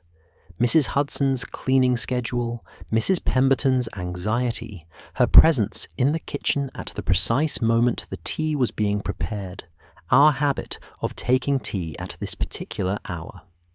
Remove any one of these elements, and the key never appears in our teacup. Add them all together, and the result becomes almost inevitable. A deterministic view of events, I observed. perhaps. Or perhaps simply an acknowledgement that what we call chance is often merely the intersection of patterns we haven't yet learned to recognize. He reached for one of the ginger biscuits, examining it with the same attention he might give to a crucial piece of evidence. In any case, Watson, I confess I found the entire episode rather satisfying. A puzzle presented itself, we solved it, and a measure of peace was restored to someone who had been suffering. Not all of our evenings conclude so pleasantly. With that observation, which I could hardly dispute, we fell into a comfortable silence. The fire crackled, the fog pressed against the windows, and somewhere in the building below I imagined Mrs. Pemberton sitting with her recovered treasures, her connection to the past restored, her fears, at least for the moment, laid to rest. The ginger biscuits proved excellent, as Mrs. Hudson's baking invariably did, and for perhaps half an hour Holmes and I sat in contemplative silence, each occupied with our own thoughts. I had taken up the evening paper again, though I confess I found myself reading the same paragraph about the situation in the Transvaal 3 times, without absorbing its meaning. My mind kept returning to the scene we had witnessed in Mrs. Pemberton's modest rooms, the elderly woman's trembling hands, her confusion and distress, and above all, the profound relief that had flooded her features when Holmes had placed that small mahogany box in her lap. There was something about the entire episode that had affected me more deeply than I might have expected. Perhaps it was my medical training that made me particularly sensitive to the vulnerabilities that accompany aging, or perhaps it was simply a recognition of how precarious our grasp on our own memories and identities can be. Mrs. Pemberton's fear that she was losing her faculties, that she could no longer trust her own mind. It was a terror I had seen in patients before, and it never failed to move me. Holmes, I noticed, had abandoned his botanical monograph entirely and was now engaged in what appeared to be a peculiar experiment. He had retrieved his cup, or rather, my cup, as we now understood the situation, and was examining the tea stains on its interior with a magnifying glass, occasionally making small sketches in a notebook that he kept for recording such observations. "Holmes," I said, setting aside my unread newspaper, "are you actually cataloguing the patterns made by clockwise versus counterclockwise stirring?" "Indeed I am, Watson. It occurs to me that this principle might have applications in my work. Consider, if one could reliably determine which direction a person habitually stirs their tea or coffee, one might be able to identify which cup at a table belonged to which individual, even in the absence of other evidence. It's a small thing, certainly, but small things often prove decisive in cases where larger clues are lacking." "You're building a taxonomy of stirring patterns," I said, unable to suppress a smile. "Holmes, I do believe that's one of the more eccentric projects I've seen you undertake, and that's saying something given your previous researches into tobacco ash and the variations in newspaper typefaces." "Mock if you will, my dear fellow," Holmes replied, without looking up from his examination. "But systematic knowledge in any field, however obscure, has the potential to prove useful. Besides, the occupation keeps my mind engaged, which is always preferable to the alternative." I knew what he meant by the alternative. Holmes's restless intellect required constant stimulation, and in the absence of engaging cases, he was prone to dark moods and dangerous habits. If cataloguing tea-stain patterns kept him productively occupied, I was certainly not going to discourage the pursuit, however peculiar it might appear. We were interrupted by another knock at the door, firmer this time, and immediately recognizable as Mrs. Hudson's businesslike rap. At Holmes's invitation, she entered, and I was pleased to see that her earlier distress seemed to have largely dissipated. Indeed, there was something almost conspiratorial in her expression. "Begging your pardon, gentlemen," she said, "but Mrs. Pemberton has asked if she might come up to thank you personally. I told her you were likely tired after your exertions on her behalf, but she was quite insistent. She's brought something for you, she says, though she wouldn't tell me what." Holmes and I exchanged glances. "By all means, show her up," Holmes said, setting aside his magnifying glass and notebook. "We're always happy to receive Mrs. Pemberton." A few moments later, our elderly neighbour appeared in the doorway, and I was struck immediately by the transformation in her appearance and demeanour. The vagueness and confusion I had observed earlier had been replaced by a clarity and purposefulness that suggested we were seeing her at her best. Perhaps as she had been in younger years, before the encroachments of age and memory loss had begun to cloud her faculties. She was dressed with particular care in a black silk gown that, while old-fashioned in its styling, was clearly of excellent quality. Her white hair had been arranged with meticulous attention, and she carried herself with a dignity that commanded respect. In her hands she held both the mahogany box and what appeared to be a leather-bound journal of some kind. "Mr. Holmes, Dr. Watson," she said as she entered, her voice steady and clear. "I hope I'm not imposing by calling upon you at this hour. Mrs. Hudson tried to convince me to wait until tomorrow, but I felt I simply couldn't retire for the evening without properly expressing my gratitude for what you've done." "Mrs. Pemberton, please," I said, rising to offer her the most comfortable chair near the fire. "You're not imposing in the slightest. We're delighted to see you looking so much improved." She settled into the chair with a grace that belied her years, setting the box journal carefully on her lap. "Improved is precisely the word, Dr. Watson. I feel as though an enormous weight has been lifted from my shoulders. You cannot imagine, or perhaps you can, given your medical experience, what it's like to doubt one's own mind, to wonder if reality itself is slipping away from you." "I believe I can understand something of it," I said gently, "and I'm very glad we're able to help restore your peace of mind." "You've done far more than that," she said, and now her eyes, those pale blue eyes that had seemed so confused earlier, were bright with emotion.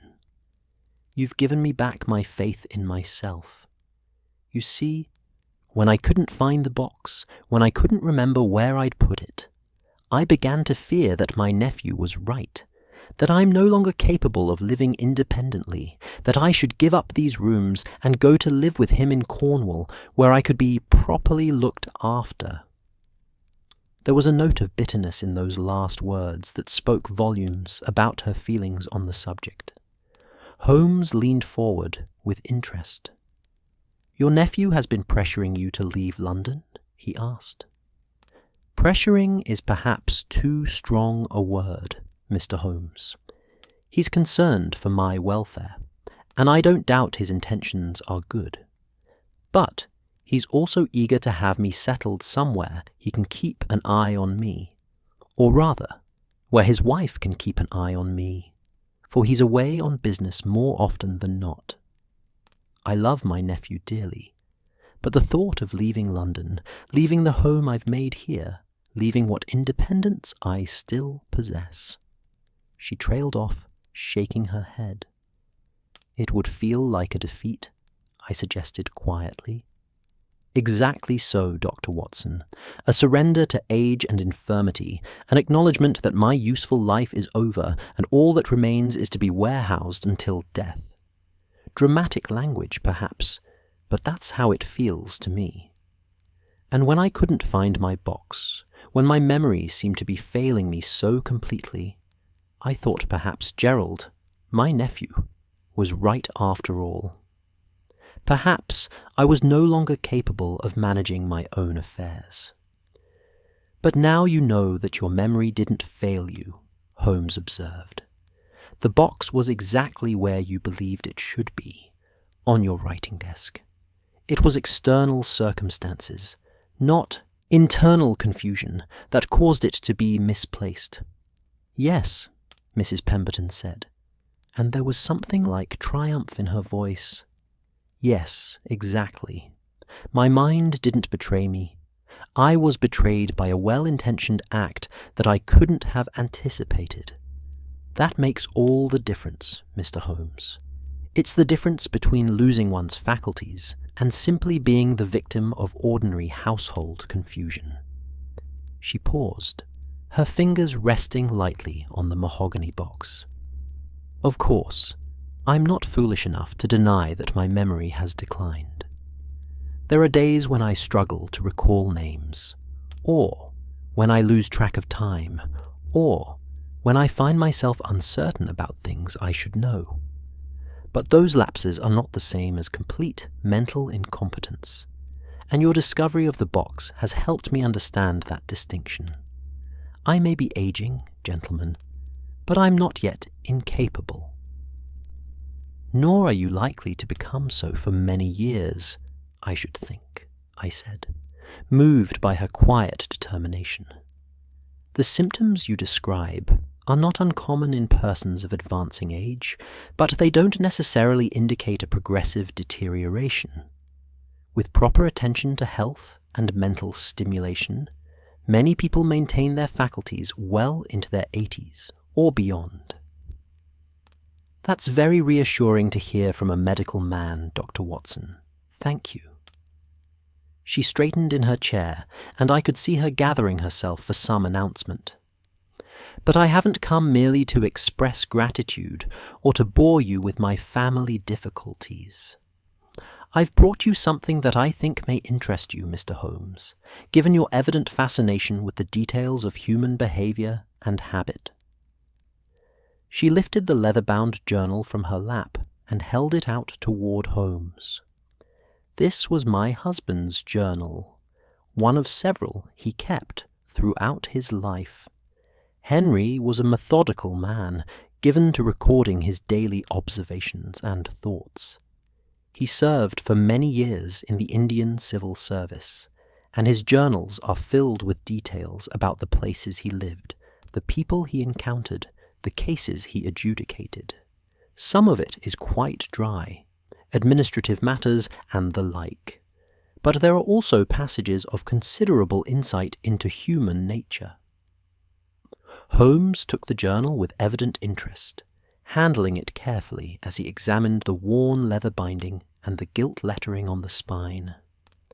This is remarkably generous, Mrs. Pemberton, but surely these journals are precious to you. I wouldn't want to deprive you of them. I have 5 others, she assured him. And besides, this particular volume contains entries that I think might particularly interest you. You see, Henry had something of a detective's mind himself. Not in the professional sense, of course, but he was deeply interested in how people thought and behaved, and in what motivated their actions. Several entries in this journal concern a rather interesting case he dealt with in Lahore, a dispute between merchants that turned out to involve considerably more complexity than initially appeared. That does sound intriguing, Holmes admitted, carefully opening the journal to reveal pages filled with neat, precise handwriting. But Mrs. Pemberton, this is clearly a family treasure. Are you certain you wish to lend it to me? Not lend, Mr. Holmes. Give. Consider it a small token of my gratitude. She smiled slightly. Besides, I confess there's a selfish motive underlying my generosity. If you find the journal interesting, perhaps you might visit me from time to time to discuss it. I have so few opportunities for intellectual conversation these days. Most people my age seem content to discuss nothing but their ailments and their grandchildren, but I hunger for more substantive discourse. I saw Holmes's expression soften in a way I rarely witnessed. Mrs. Pemberton, I would be honoured to accept this gift, and I assure you that I would welcome the opportunity to discuss it with you. In fact, I'm already curious about this merchant dispute in Lahore. Perhaps you could provide some context. Mrs. Pemberton's face brightened with obvious pleasure, and for the next quarter hour she regaled us with the story of her husband's investigation into what had initially appeared to be a simple case of commercial fraud, but had ultimately revealed a complex web of family relationships, cultural misunderstandings, and competing loyalties. She spoke with clarity and animation, her earlier confusion entirely absent, and I found myself thoroughly engaged by both the story and the manner of its telling. It was evident that she had been a beautiful and accomplished woman in her youth, and that much of that beauty and accomplishment remained despite the passage of years. Her education was apparent in her choice of words, her understanding of complex situations, and her ability to draw broader lessons from specific incidents. I could well understand why Holmes had warmed to her.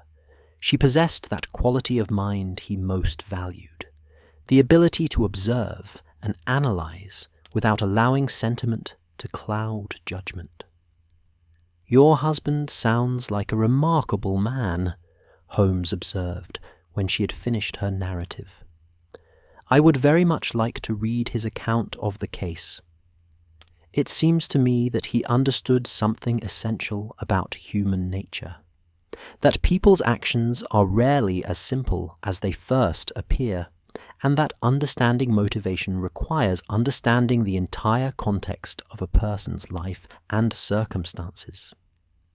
He did understand that, Mrs. Pemberton agreed, and he tried to act with justice, tempered by compassion, which wasn't always easy in the rigid hierarchies of the colonial service. He believed, and I came to share his belief through our years together, that most people are not truly evil, but rather confused, frightened, or trapped by circumstances beyond their control. "A philosophy that does credit to you both," I said sincerely.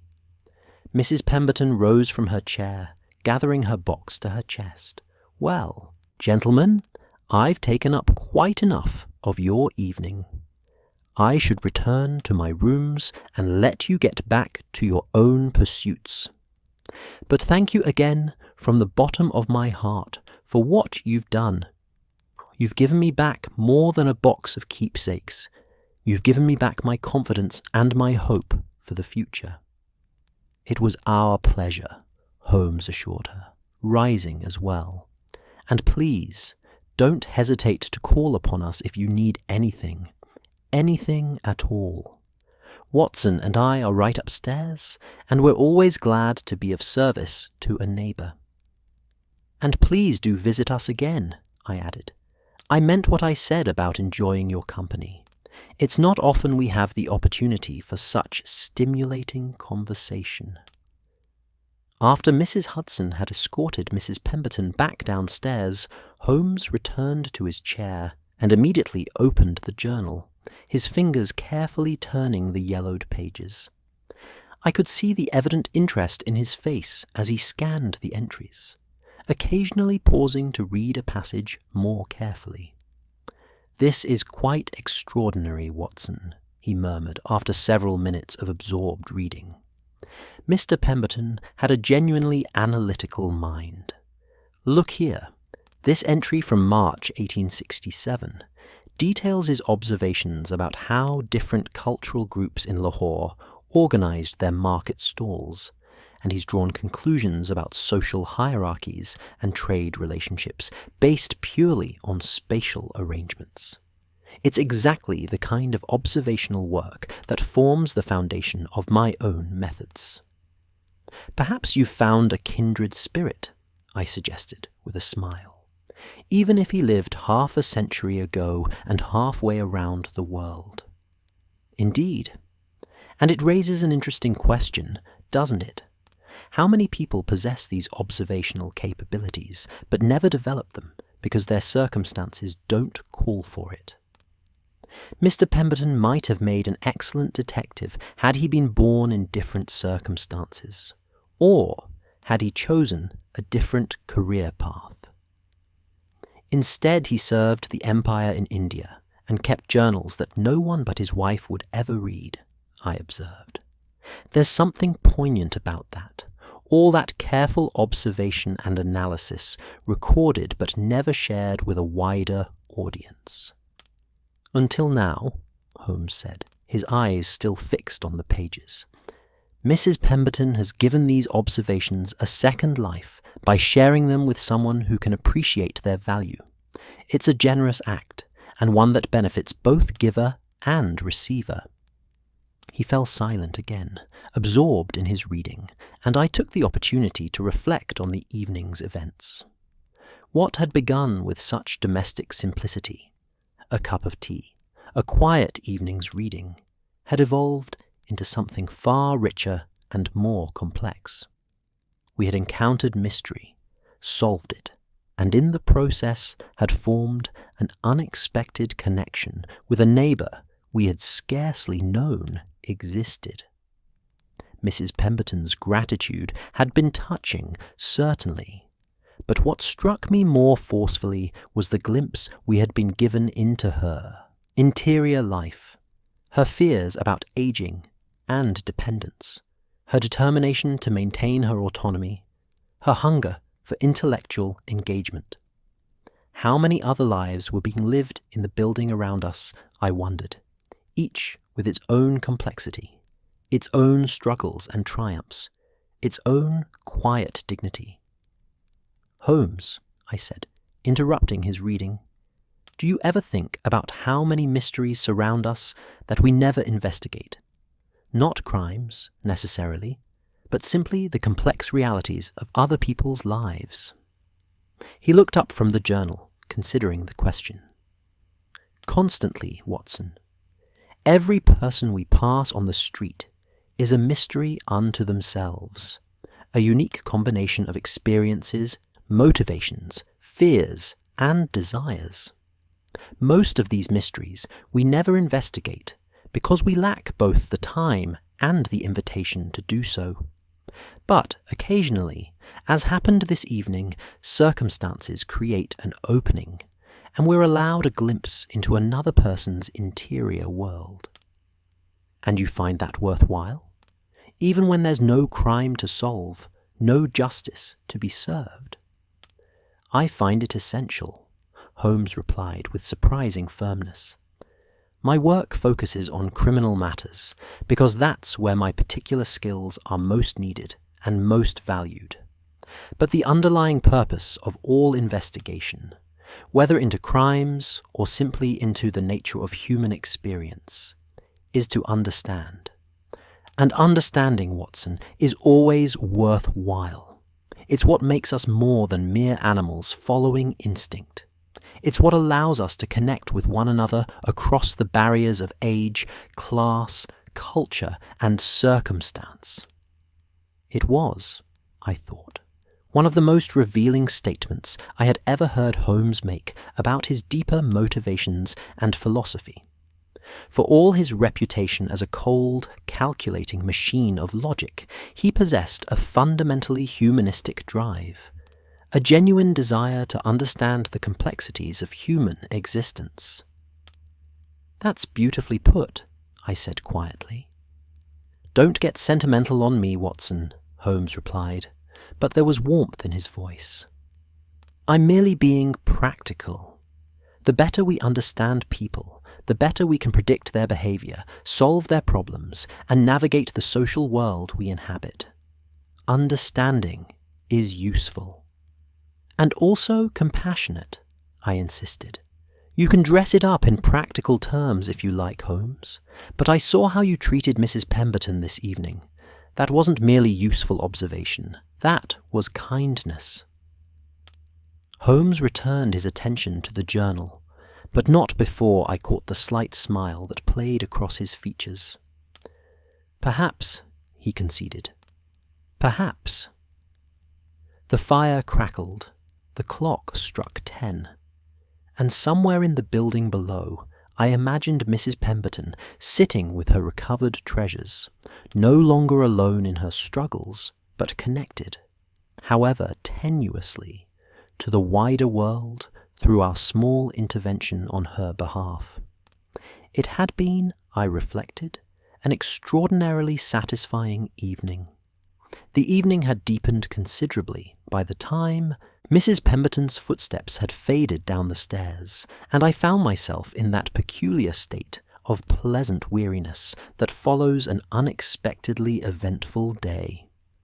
The fire had burned down once more, casting a softer, more amber glow across our sitting room, and the fog outside had thickened to the point where the street lamps were barely visible, as dim halos in the murk.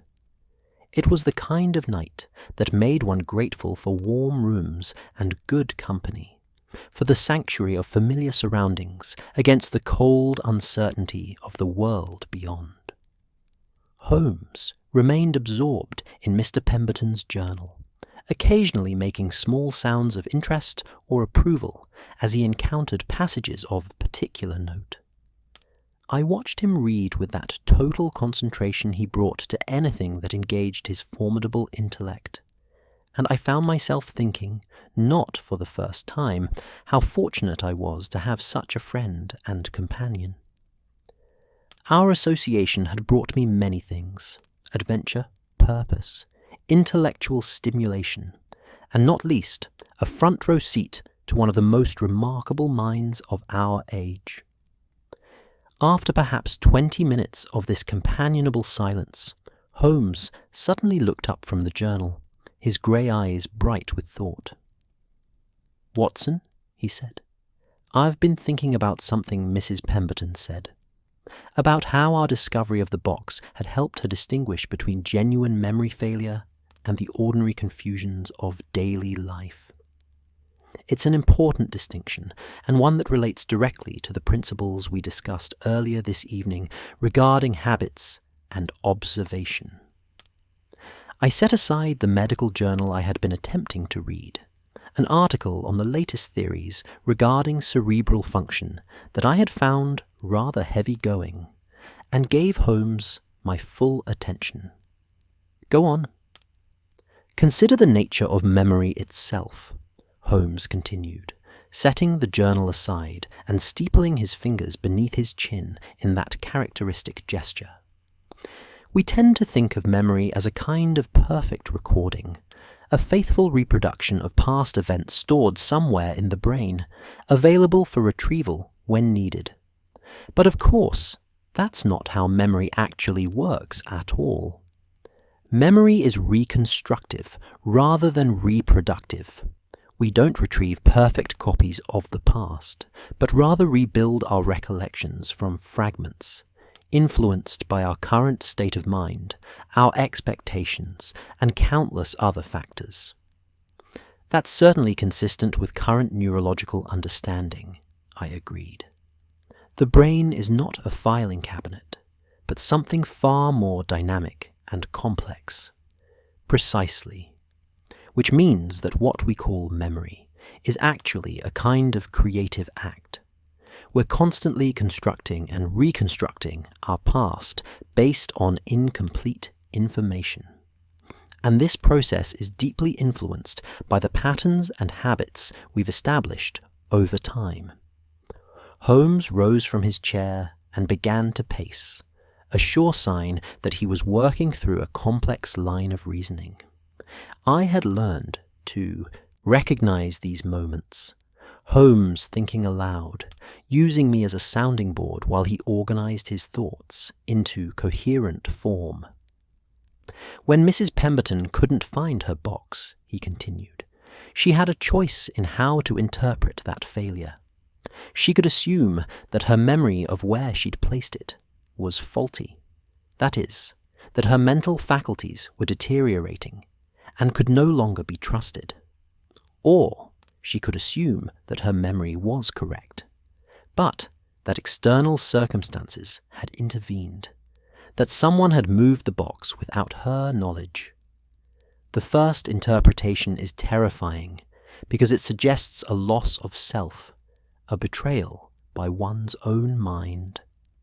The second is merely frustrating, but doesn't threaten one's fundamental sense of identity and capability. And our investigation proved that the second interpretation was correct, I said, following his logic. The box was exactly where she remembered putting it, but it had been moved during Mrs. Hudson's cleaning. Exactly so. But here's what interests me, Watson. Mrs. Pemberton's habitual pattern, keeping the box on her writing desk, was correct and consistent. It was Mrs. Hudson's different habitual pattern, organizing similar objects together, that created the disruption. Two perfectly logical, perfectly consistent patterns of behavior came into conflict, and the result was confusion. Neither party was at fault, neither pattern was wrong, but their intersection created a situation that appeared inexplicable until we understood both patterns. He paused in his pacing, turning to face me directly. And this, my dear fellow, is why systematic observation of habits and patterns is so crucial to detective work, and indeed to understanding human behavior in general. Most of what people do, they do unconsciously, following established patterns that feel natural to them, but may be completely invisible to others. When conflicts or mysteries arise, they're often the result of different patterns intersecting in unexpected ways. I found myself nodding, seeing where his reasoning was leading. So the key to solving such mysteries is to identify and understand the relevant patterns. Exactly. Which brings me back to our teacups and the matter of stirring direction. Holmes returned to his chair and picked up his cup, now long cold, examining it once more. When I observed that our cups had been switched, I was identifying a pattern disruption. Something was not as it usually was. The stirring direction provided evidence for this disruption. But the more interesting question is, why do I stir counterclockwise while you stir clockwise? Is it random, or does it reflect something deeper about how we each approach the world?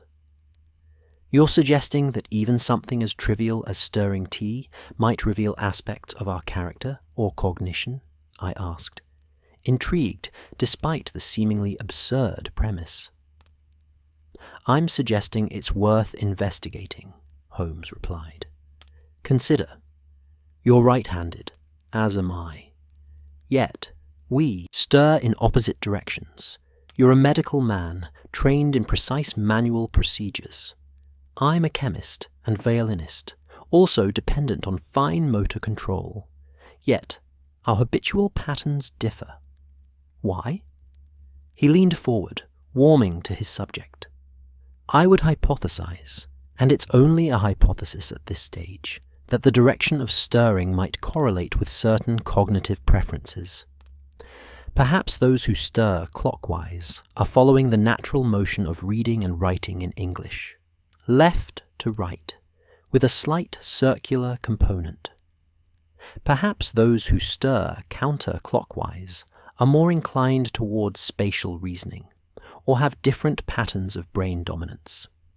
It's speculative, certainly, but no more so than my early observations about tobacco ash, which many dismissed as eccentric until they proved useful in solving cases.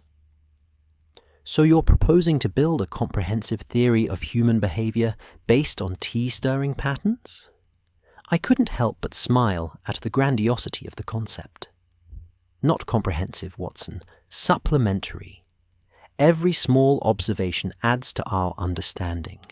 Taken individually, knowing how someone stirs their tea tells us very little. But combine that with dozens or hundreds of other small observations. How they tie their shoes, which hand they use to open doors, whether they read standing or sitting, how they arrange items on their desk. And patterns begin to emerge, and patterns, once identified, become predictive. Predictive of what exactly? Of future behavior, primarily. If I know someone's habitual patterns with sufficient precision, I can predict with reasonable accuracy how they'll act in various situations. This is invaluable in detective work, but it's also simply valuable for navigating social relationships. Understanding someone's patterns means understanding how they think, how they approach problems, what they value, what threatens them. Holmes paused, his expression becoming more serious. And here's where it connects back to Mrs. Pemberton's situation. Her nephew, with the best of intentions, has been pressuring her to give up her independence based on evidence of memory lapses. But those lapses may tell us very little about her actual capability. What matters more are her habitual patterns. Does she still maintain them consistently? Can she still perform the daily rituals of self-care and household management? If so, then the occasional memory lapse is a minor issue, not a sign of comprehensive decline. That's a remarkably compassionate analysis, I observed, and one that I think Mrs. Pemberton would appreciate hearing if you're ever inclined to share it with her. Perhaps I shall, Holmes said, but for now, I'm more interested in developing this theoretical framework. Watson, would you indulge me in a small experiment? I regarded him warily, having learned through experience that Holmes's small experiments could range from the harmless to the decidedly alarming. That depends entirely on what the experiment entails. Nothing dangerous, I assure you. I simply want to test my hypothesis about patterns and prediction. I'm going to describe a scenario, and I want you to tell me, as quickly as possible, without overthinking it, how you would respond. Ready? I suppose so, I said, still somewhat dubious. Excellent. Here's the scenario. You return home late one evening to find that Mrs. Hudson has rearranged all the furniture in your bedroom. Nothing is missing or damaged, simply relocated. What do you do? I thought for a moment. I'd probably move everything back to where it was originally. I'm particular about the arrangement of my space. Everything has its place. Interesting. And would you mention it to Mrs. Hudson? Yes, of course. I'd want to understand why she'd done it, and I'd politely ask her not to rearrange things without consulting me first. Holmes nodded, looking satisfied. Exactly as I predicted. Now, same scenario, but imagine it's your medical bag that's been unpacked and the contents rearranged. Different response? Considerably different, I admitted. I'd be quite concerned, perhaps even upset. The arrangement of my medical supplies follows a specific logic. Frequently used items in easy reach, medicines organized by type, instruments in a particular order. Disrupting that arrangement wouldn't just be inconvenient. It could potentially affect patient care. I'd definitely speak to Mrs. Hudson about it, and more firmly than in the furniture scenario. Because the medical bag represents professional competence, not just personal preference, Holmes observed. The pattern there isn't arbitrary but functional, developed through training and experience. Disrupting it feels like a threat to your professional identity, not just an annoyance. I suppose that's accurate, I said. somewhat surprised at how clearly Holmes had understood my likely reactions. "But Holmes, surely you didn't need an experiment to deduce how I'd respond to those scenarios. You know me well enough to predict my behavior in most situations." "True, but that's precisely my point. I can predict your behavior because I've observed your patterns over years of close association. I know you're orderly, but not rigid, that you value professional competence highly, that you prefer direct communication to passive acceptance. These patterns allow me to anticipate your responses with considerable accuracy." He stood and moved to the window, looking out at the fog-shrouded street. "Now, imagine being able to develop that same level of understanding about someone you've just met based on careful observation of their immediate habits and patterns. That's what systematic pattern recognition offers, a way to compress years of acquaintance into hours or even minutes of focused observation." "But surely there's a risk of error," I protested. "A single observation might be misleading. Someone might act out of character due to stress, illness, unusual circumstances." "Absolutely correct, which is why multiple observations are essential. No single data point should ever be considered definitive. But when multiple observations all point in the same direction, when various patterns all reinforce the same conclusions, the risk of error diminishes considerably." Holmes returned to his chair and picked up Mr. Pemberton's journal once more. "And that, Watson, is why I find this journal so fascinating. Mr. Pemberton was doing exactly this kind of systematic observation, though in a different context and for different purposes. Look at this entry from April 1867. He's describing a dispute between two merchants, and he notes that one of them always gestures with his left hand when making what he considers his strongest arguments, while the other touches his beard when uncertain. These are exactly the kind of behavioral patterns I'm talking about." He read aloud from the journal. "I have learned to watch not what men say, but how they hold themselves when saying it. The body doesn't lie with the same facility as the tongue, and often reveals truths the speaker wishes to conceal.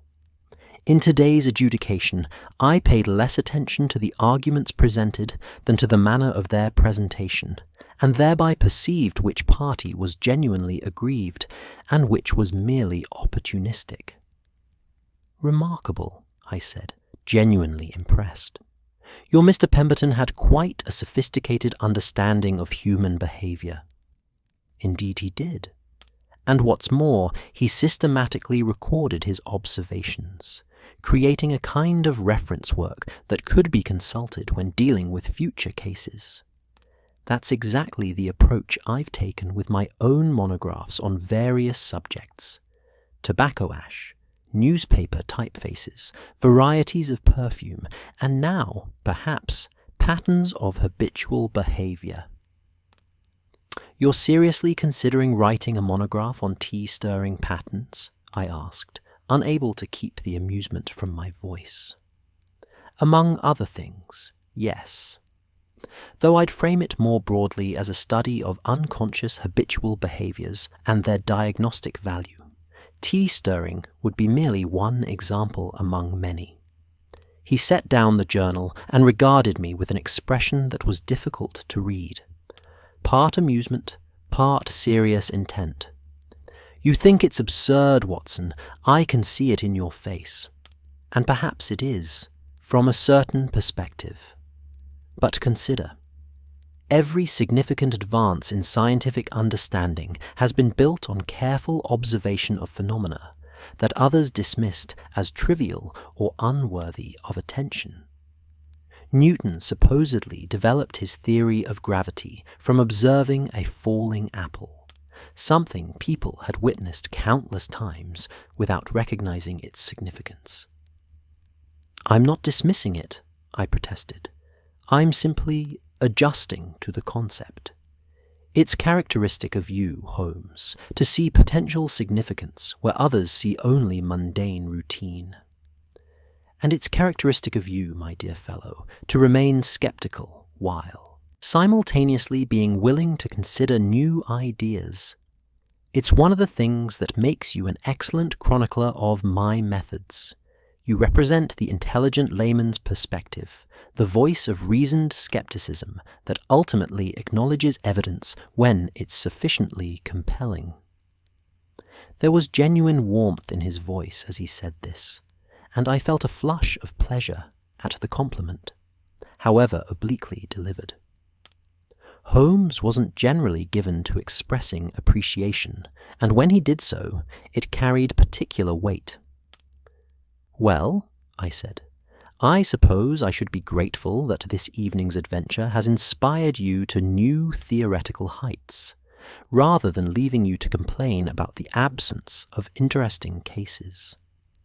Though I do wonder what Mrs. Hudson would think if she knew her tea service had become the foundation for a new monograph." "Mrs. Hudson," Holmes said with a slight smile, "has long since ceased to be surprised by anything I do.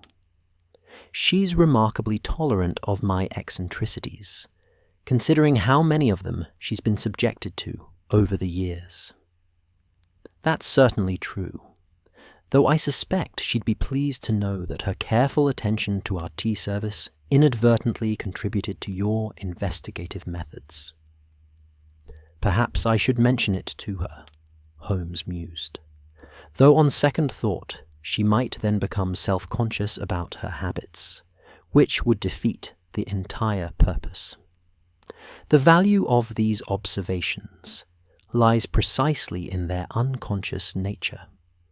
Once people become aware of their patterns, they often alter them, either deliberately or simply through the act of paying attention to them. The observer effect, I said, recalling a principle from my scientific training. The act of observation itself changes what's being observed." "Exactly. Which is why the best observations are made unobtrusively when the subject is unaware of being studied." He paused, then added with a touch of self-deprecating humour, "Which makes me rather like a naturalist studying animals in their habitat, watching, cataloguing, drawing conclusions, but trying not to disturb the natural behaviour I'm attempting to understand." "A flattering comparison, I'm sure," I said dryly. "I can just imagine your clients' reactions if they knew you viewed them as specimens to be studied." "But that's precisely what they are, Watson, though I hope I approach them with more compassion than that clinical description might suggest. Every person who comes to me with a problem is, in effect, presenting me with a puzzle about human behaviour. Why did someone act as they did? What motivated them? What patterns of thought and action led to the current situation? Understanding the person is inseparable from solving the problem." The clock on the mantelpiece chimed 11, its soft tones seeming unusually loud in the quietness of the room. Outside, I could hear the distant sound of a policeman's whistle, and closer by, the careful footsteps of Mrs. Hudson making her final rounds before retiring for the night. "It's getting late," I observed, "though I confess I'm not particularly tired, despite the hour. This evening has been rather stimulating." "Intellectually stimulating, certainly," Holmes agreed, "though I suspect we both need rest if we're to be fresh tomorrow.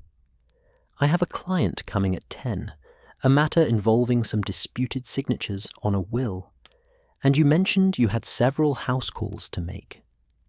"Yes, I should check on the Morrison family again, and old Mr. Weatherby in Marylebone has been asking for me.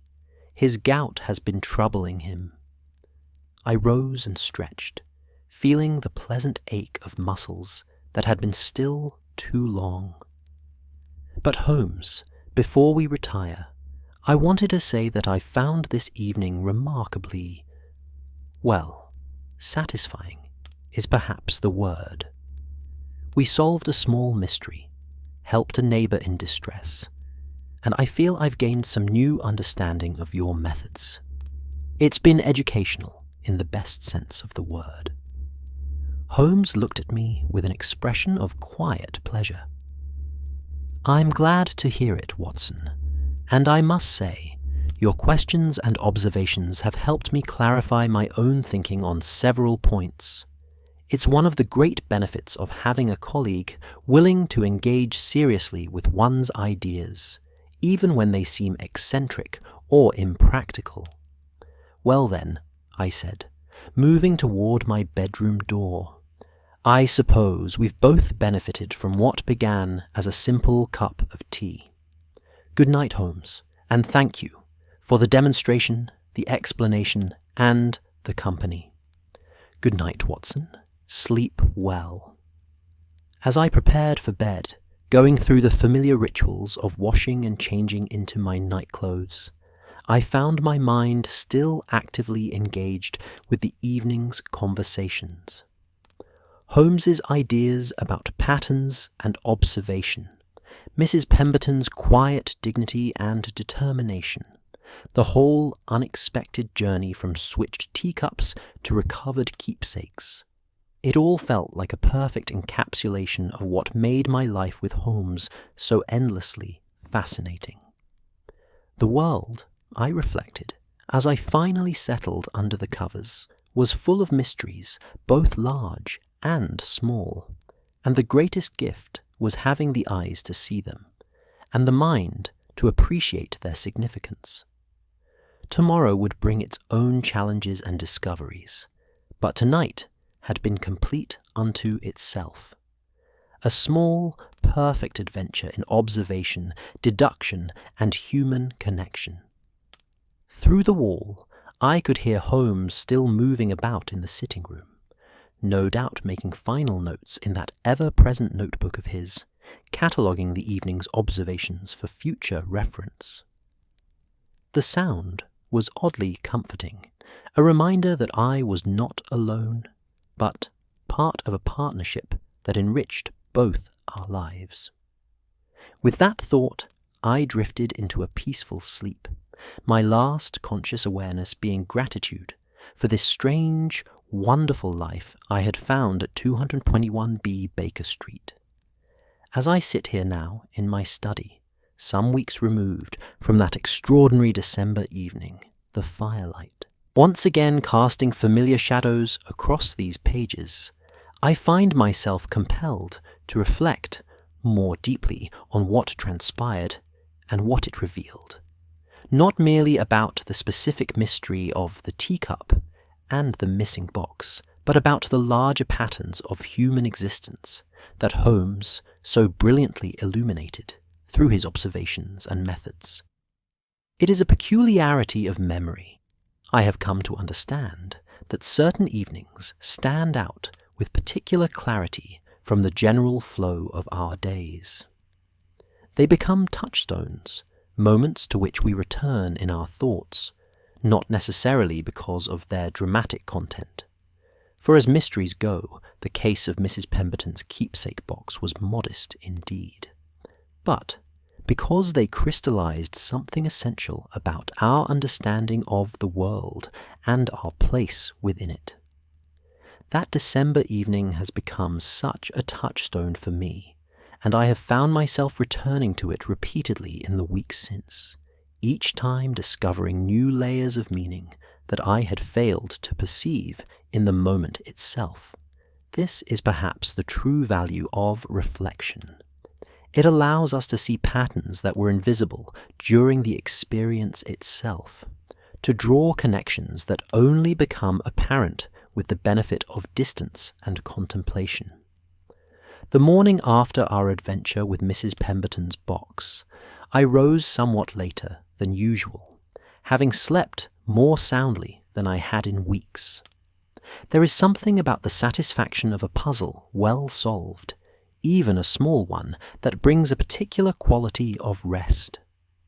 When I emerged from my bedroom, I found Holmes already up and dressed, seated at the breakfast table with Mr. Pemberton's journal open before him, so absorbed in its contents that he barely acknowledged my greeting beyond a distracted nod. Mrs. Hudson brought up breakfast, her excellent kippers and toast, with strong tea that I took care to stir clockwise, smiling to myself at the consciousness of the action. And as we ate, Holmes periodically read passages aloud from the journal, commenting on Mr. Pemberton's insights with evident admiration. "Listen to this, Watson," he said at one point, his finger marking a place on the page. "The difficulty in adjudicating disputes between persons of different cultures is not merely one of translation, but of fundamental assumptions about the world. What one party considers an obvious truth may be, to the other, a bizarre misconception. The wise magistrate must learn to hold his own assumptions lightly, to see the world temporarily through eyes trained to perceive different patterns of meaning and significance. Remarkable, isn't it? Mr. Pemberton understood something essential about the nature of perception and interpretation. He sounds like he would have appreciated your methods," I observed, spreading marmalade on my toast.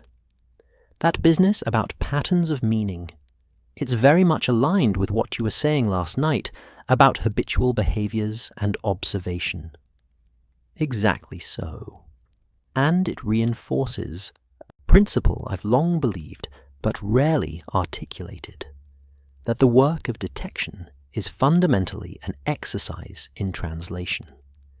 We observe behaviors, physical evidence, patterns of action, and we must translate these observations into an understanding of human motivation and intent.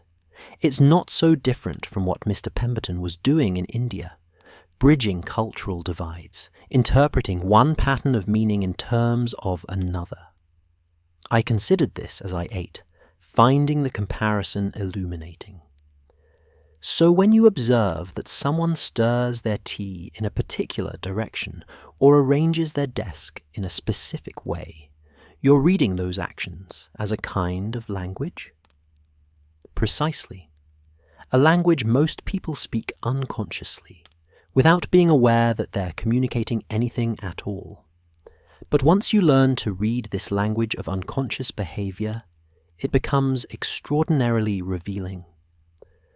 Our conversation was interrupted by the arrival of Holmes's 10 o'clock client, a worried-looking solicitor with the disputed will he had mentioned the previous evening, and I left him to his consultation while I made my rounds to check on my patients. The Morrison family's youngest daughter was indeed much improved, as I had hoped, and old Mr. Weatherby's gout was responding well to the treatment I had prescribed. These small medical successes, like Holmes's detective work, represented the satisfaction of understanding and ameliorating human suffering. And I returned to Baker Street that afternoon, feeling that sense of purpose and usefulness that makes a professional life meaningful. Over the following days and weeks, a pattern developed that I had not anticipated, but came to value greatly. Mrs. Pemberton became a regular visitor to our rooms, calling upon us 2 or 3 times a week, always with some pretext. Returning a book she had borrowed from Holmes, bringing a small gift of baked goods she had prepared, asking advice on some minor household matter. But the real purpose of her visits, as we all tacitly understood, was conversation. She and Holmes would discuss Mr. Pemberton's journals at length, with Holmes asking detailed questions about the cultural context of various incidents, and Mrs. Pemberton providing insights drawn from her years in India alongside her husband. I would often join these conversations when my schedule permitted, and I found them invariably stimulating. Mrs. Pemberton possessed a keen analytical mind and a wealth of experience, and the confusion and vagueness I had witnessed that first evening seemed to have largely receded, appearing only occasionally, and briefly. "Do you notice," Holmes remarked to me one evening after Mrs. Pemberton had departed, "how much sharper her faculties are when she's intellectually engaged? The memory lapses she experiences seem to be exacerbated by isolation and lack of mental stimulation, rather than being symptoms of irreversible decline." I had noticed that, I confirmed. In medical terms, we might say that her cognitive function is preserved when challenged appropriately, suggesting that her difficulties are more functional than organic. The brain, like any other organ, atrophies without use. Which makes her nephew's solution, removing her from London to a quiet life in Cornwall with nothing to occupy her mind, precisely the wrong approach. It would almost certainly accelerate any genuine decline. "Have you mentioned this to her?" I asked. "I have, though carefully. I didn't want to interfere in family matters or create conflict where my intervention wasn't requested. But I did suggest that maintaining intellectual engagement and social connections would likely benefit her more than a retreat into quiet retirement. She seemed relieved to hear it. I suspect she had reached the same conclusion herself, but had been doubting her own judgment. This conversation, like so many others with Holmes, revealed the compassionate core beneath his often austere exterior. He had not only solved Mrs. Pemberton's immediate problem, but had continued to concern himself with her broader well-being, offering support and intellectual companionship that clearly enriched her life. It was characteristic of him, I thought. He often protested that he was motivated purely by intellectual interest, by the satisfaction of solving puzzles, but his actions repeatedly demonstrated a deeper humanitarian concern. One particularly memorable afternoon in January, Mrs. Pemberton arrived with news that brought her obvious satisfaction. She had written to her nephew, explaining that she had decided to remain in London for the foreseeable future, that she had established new social connections and intellectual pursuits that were important to her well-being, and that while she appreciated his concern, she was quite capable of managing her own affairs. The letter had been carefully worded to avoid giving offence while firmly establishing her position, and Holmes had helped her refine the phrasing. Gerald was not pleased, she reported, settling into what had become her chair near the fire. But he has accepted my decision. I think he was somewhat taken aback by the confidence with which I stated my case. He's accustomed to thinking of me as a rather vague, elderly relation who needs looking after, not as someone capable of making reasoned decisions about her own life. Families often struggle to update their perceptions, Holmes observed. They form an impression of someone at a particular moment, perhaps during a period of genuine difficulty or confusion, and then fail to recognize when circumstances change or when the person demonstrates capabilities they hadn't previously displayed. That's very true, Mr. Holmes, and I must say, your assistance in this matter has been invaluable, not just in finding the box, though that was certainly important, but in helping me understand that my occasional memory lapses don't define my entire capability. You've given me the confidence to trust myself again. After she had left that day, I found myself reflecting on the profound impact that small acts of kindness and understanding can have on another person's life. We had done nothing extraordinary, merely located a misplaced box and offered companionship to a lonely neighbour. Yet, the effects had been transformative for Mrs. Pemberton. It reminded me once again that significance is not always measured in grand gestures or dramatic interventions, but often in simple acts of human connection and recognition. Holmes, characteristically, had used the experience as an opportunity to develop his theories about habitual behavior and pattern recognition. The promised monograph on unconscious patterns had indeed materialized, and I had been privileged to read an early draft.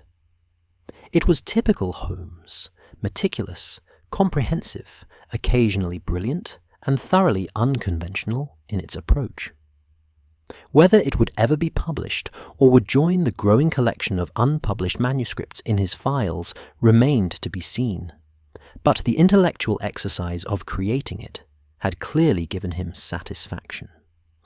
As winter gave way to early spring and the bitter cold of December became a memory, I found that the lessons of that evening continued to inform my understanding of both Holmes's methods and human nature more generally.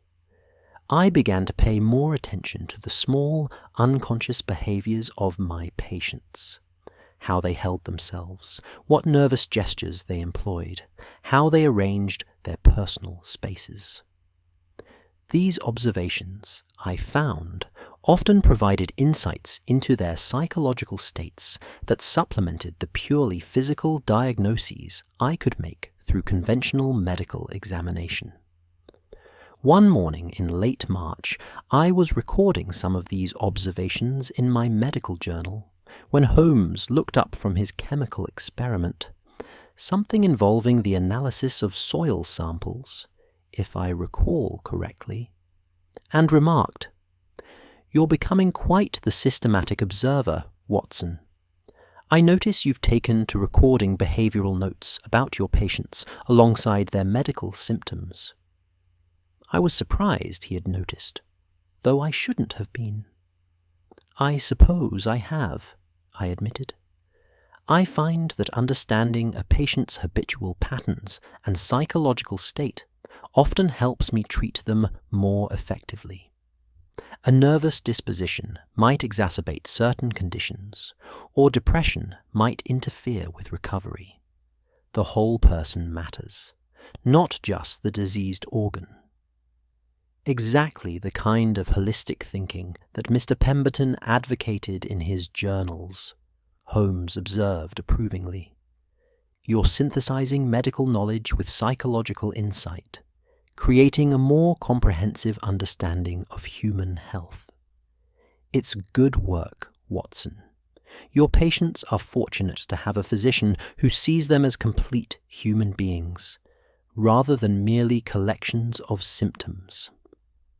The compliment, coming from Holmes, meant more to me than I could easily express. Our partnership had always been characterized by his brilliance and my chronicling of it.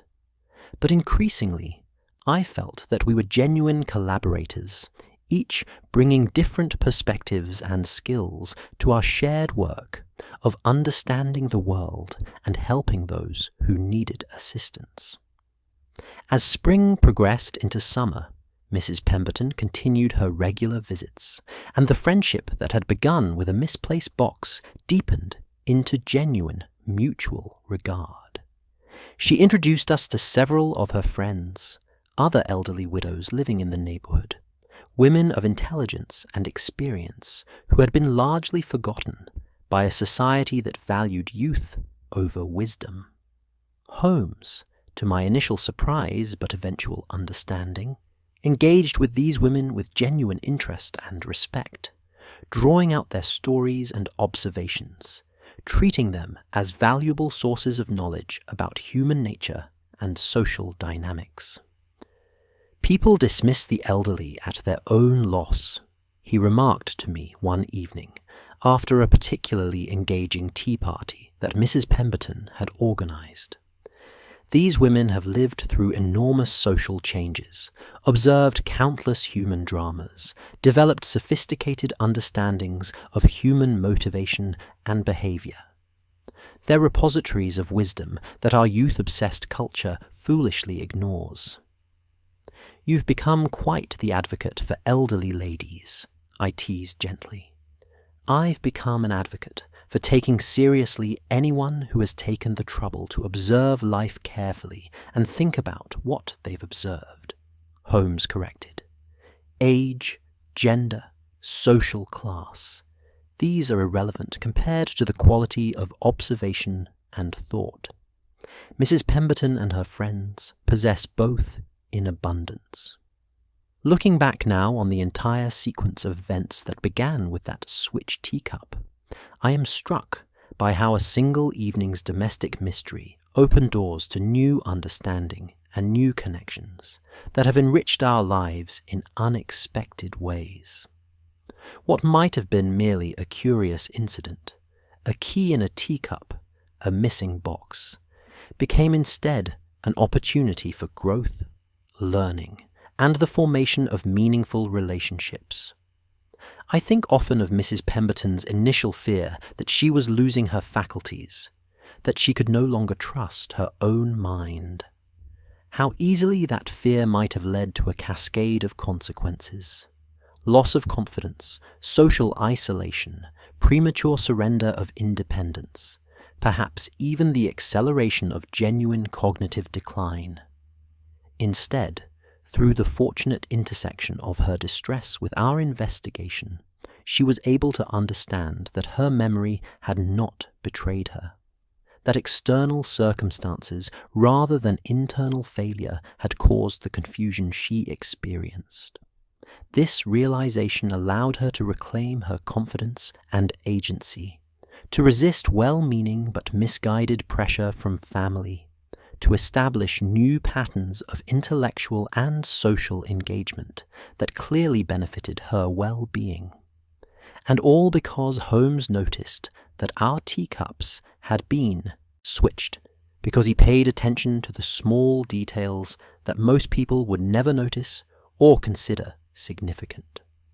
There is a lesson in this, I believe, about the importance of precise observation and careful interpretation.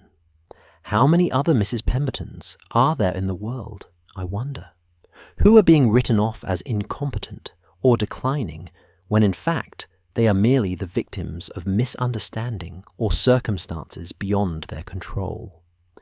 How much human potential is wasted because we fail to distinguish between genuine incapacity and temporary confusion, between irreversible decline and situational difficulty? Holmes's methods, I have come to understand, are not merely techniques for solving crimes or locating missing objects. They represent a way of engaging with the world that honors the complexity of human experience, that resists easy categorization and dismissive judgment, that insists on careful observation and interpretation before drawing conclusions. In an age that increasingly values speed and efficiency over thoughtfulness and precision, these methods serve as a valuable corrective. The summer is drawing to a close now as I write these words, and autumn is beginning to make itself felt in the cooling evenings and the earlier darkness.